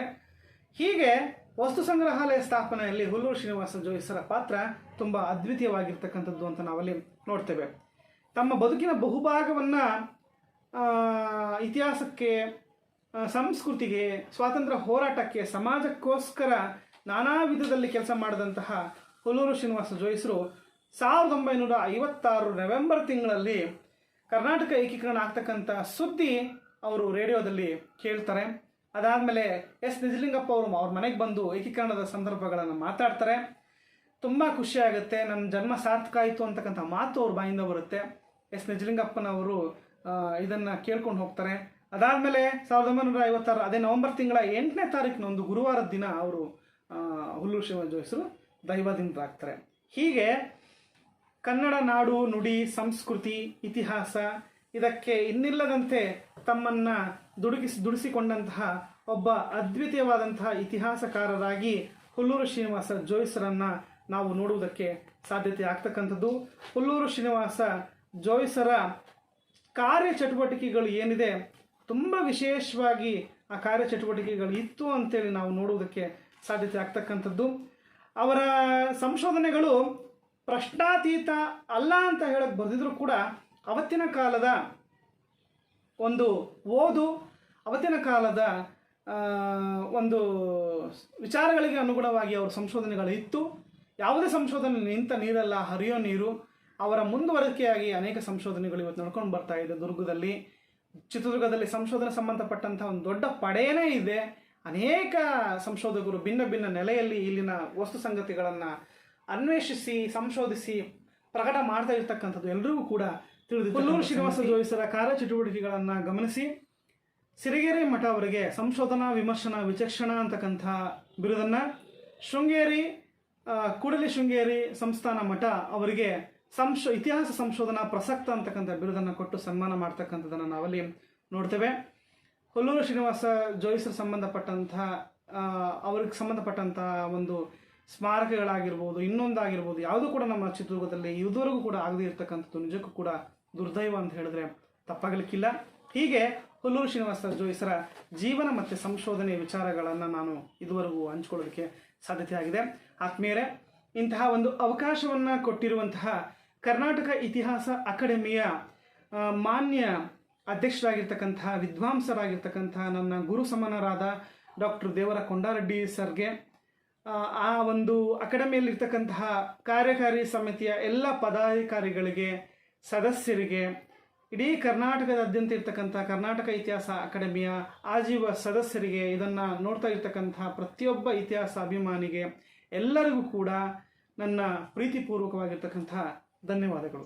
ಆತ್ಮೀಯ ವೀಕ್ಷಕರೇ, ಇದುವರೆಗೂ ಡಾಕ್ಟರ್ NS ಮಹಾಂತೇಶ್ ಅವರು ಸುದೀರ್ಘವಾಗಿ ಶ್ರೀ ಹುಲ್ಲೂರು ಶ್ರೀನಿವಾಸ ಜೋಯಿಸರು ನಾಡು ನುಡಿಗೆ ತಮ್ಮ ಜೀವನವನ್ನ ಮುಡುಪಾಗಿಟ್ಟ ಬಗೆಯನ್ನ ಸೋದೋಹರಣವಾಗಿ ಆಧಾರಭೂಯಿಷ್ಠವಾಗಿ ವಿವರಿಸಿದ್ದಾರೆ. ನಿಜಕ್ಕೂ ಈ ಉಪನ್ಯಾಸ ನಾಡು ನುಡಿಗೆ ದುಡಿಯಬೇಕೆನ್ನುವವರಿಗೆ ಹೆಚ್ಚಿನ ಉತ್ಸಾಹವನ್ನ ನೀಡುವುದರಲ್ಲಿ ಸಂದೇಹವಿಲ್ಲ ಎನ್ನಬಹುದು. ಈ ಉಪನ್ಯಾಸ ಉದ್ದಕ್ಕೂ ಕಮೆಂಟ್ಸ್ ಬಾಕ್ಸಿನಲ್ಲಿ ಬಂದಂತ ಪ್ರಶ್ನೆಗಳನ್ನ ನೋಡಿದರೆ ಈ ಉಪನ್ಯಾಸ ಎಷ್ಟು ಪರಿಣಾಮಕಾರಿಯಾಗಿತ್ತು ಎಂಬುದನ್ನ ಪ್ರತಿಬಿಂಬಿಸುತ್ತದೆ. ಆದರೆ ಸಮಯದ ಅಭಾವದಿಂದಾಗಿ ಈ ಎಲ್ಲ ಪ್ರಶ್ನೆಗಳನ್ನ ಶ್ರೀಯುತರು ಕಮೆಂಟ್ಸ್ ಬಾಕ್ಸ್ನಲ್ಲಿ ಉತ್ತರಿಸುತ್ತಾರೆ ಎಂದು ತಿಳಿಸುತ್ತಾ, ಈ ಮರೆಯಲಾಗದ ಚೇತನದ ಬಗ್ಗೆ ಉಪನ್ಯಾಸವನ್ನ ನೀಡಿದಂತಹ ಡಾಕ್ಟರ್ NS ಮಹಾಂತೇಶ್ ಅವರಿಗೆ ಕರ್ನಾಟಕ ಇತಿಹಾಸ ಅಕಾಡೆಮಿಯ ಪರವಾಗಿ ಹೃತ್ಪೂರ್ವಕವಾದ ಧನ್ಯವಾದಗಳು. ಇದೇ ಸರಣಿಯ 43ನೇ ಸಂಚಿಕೆಯು ಮುಂದಿನ ಸೋಮವಾರ ಶ್ರೀ ಮನೋಜ್ ಅವರು ಹೆನ್ರಿ ಕಜಿನ್ಸ್ ಅವರ ಕುರಿತು ಉಪನ್ಯಾಸವನ್ನ ನೀಡಲಿದ್ದಾರೆ.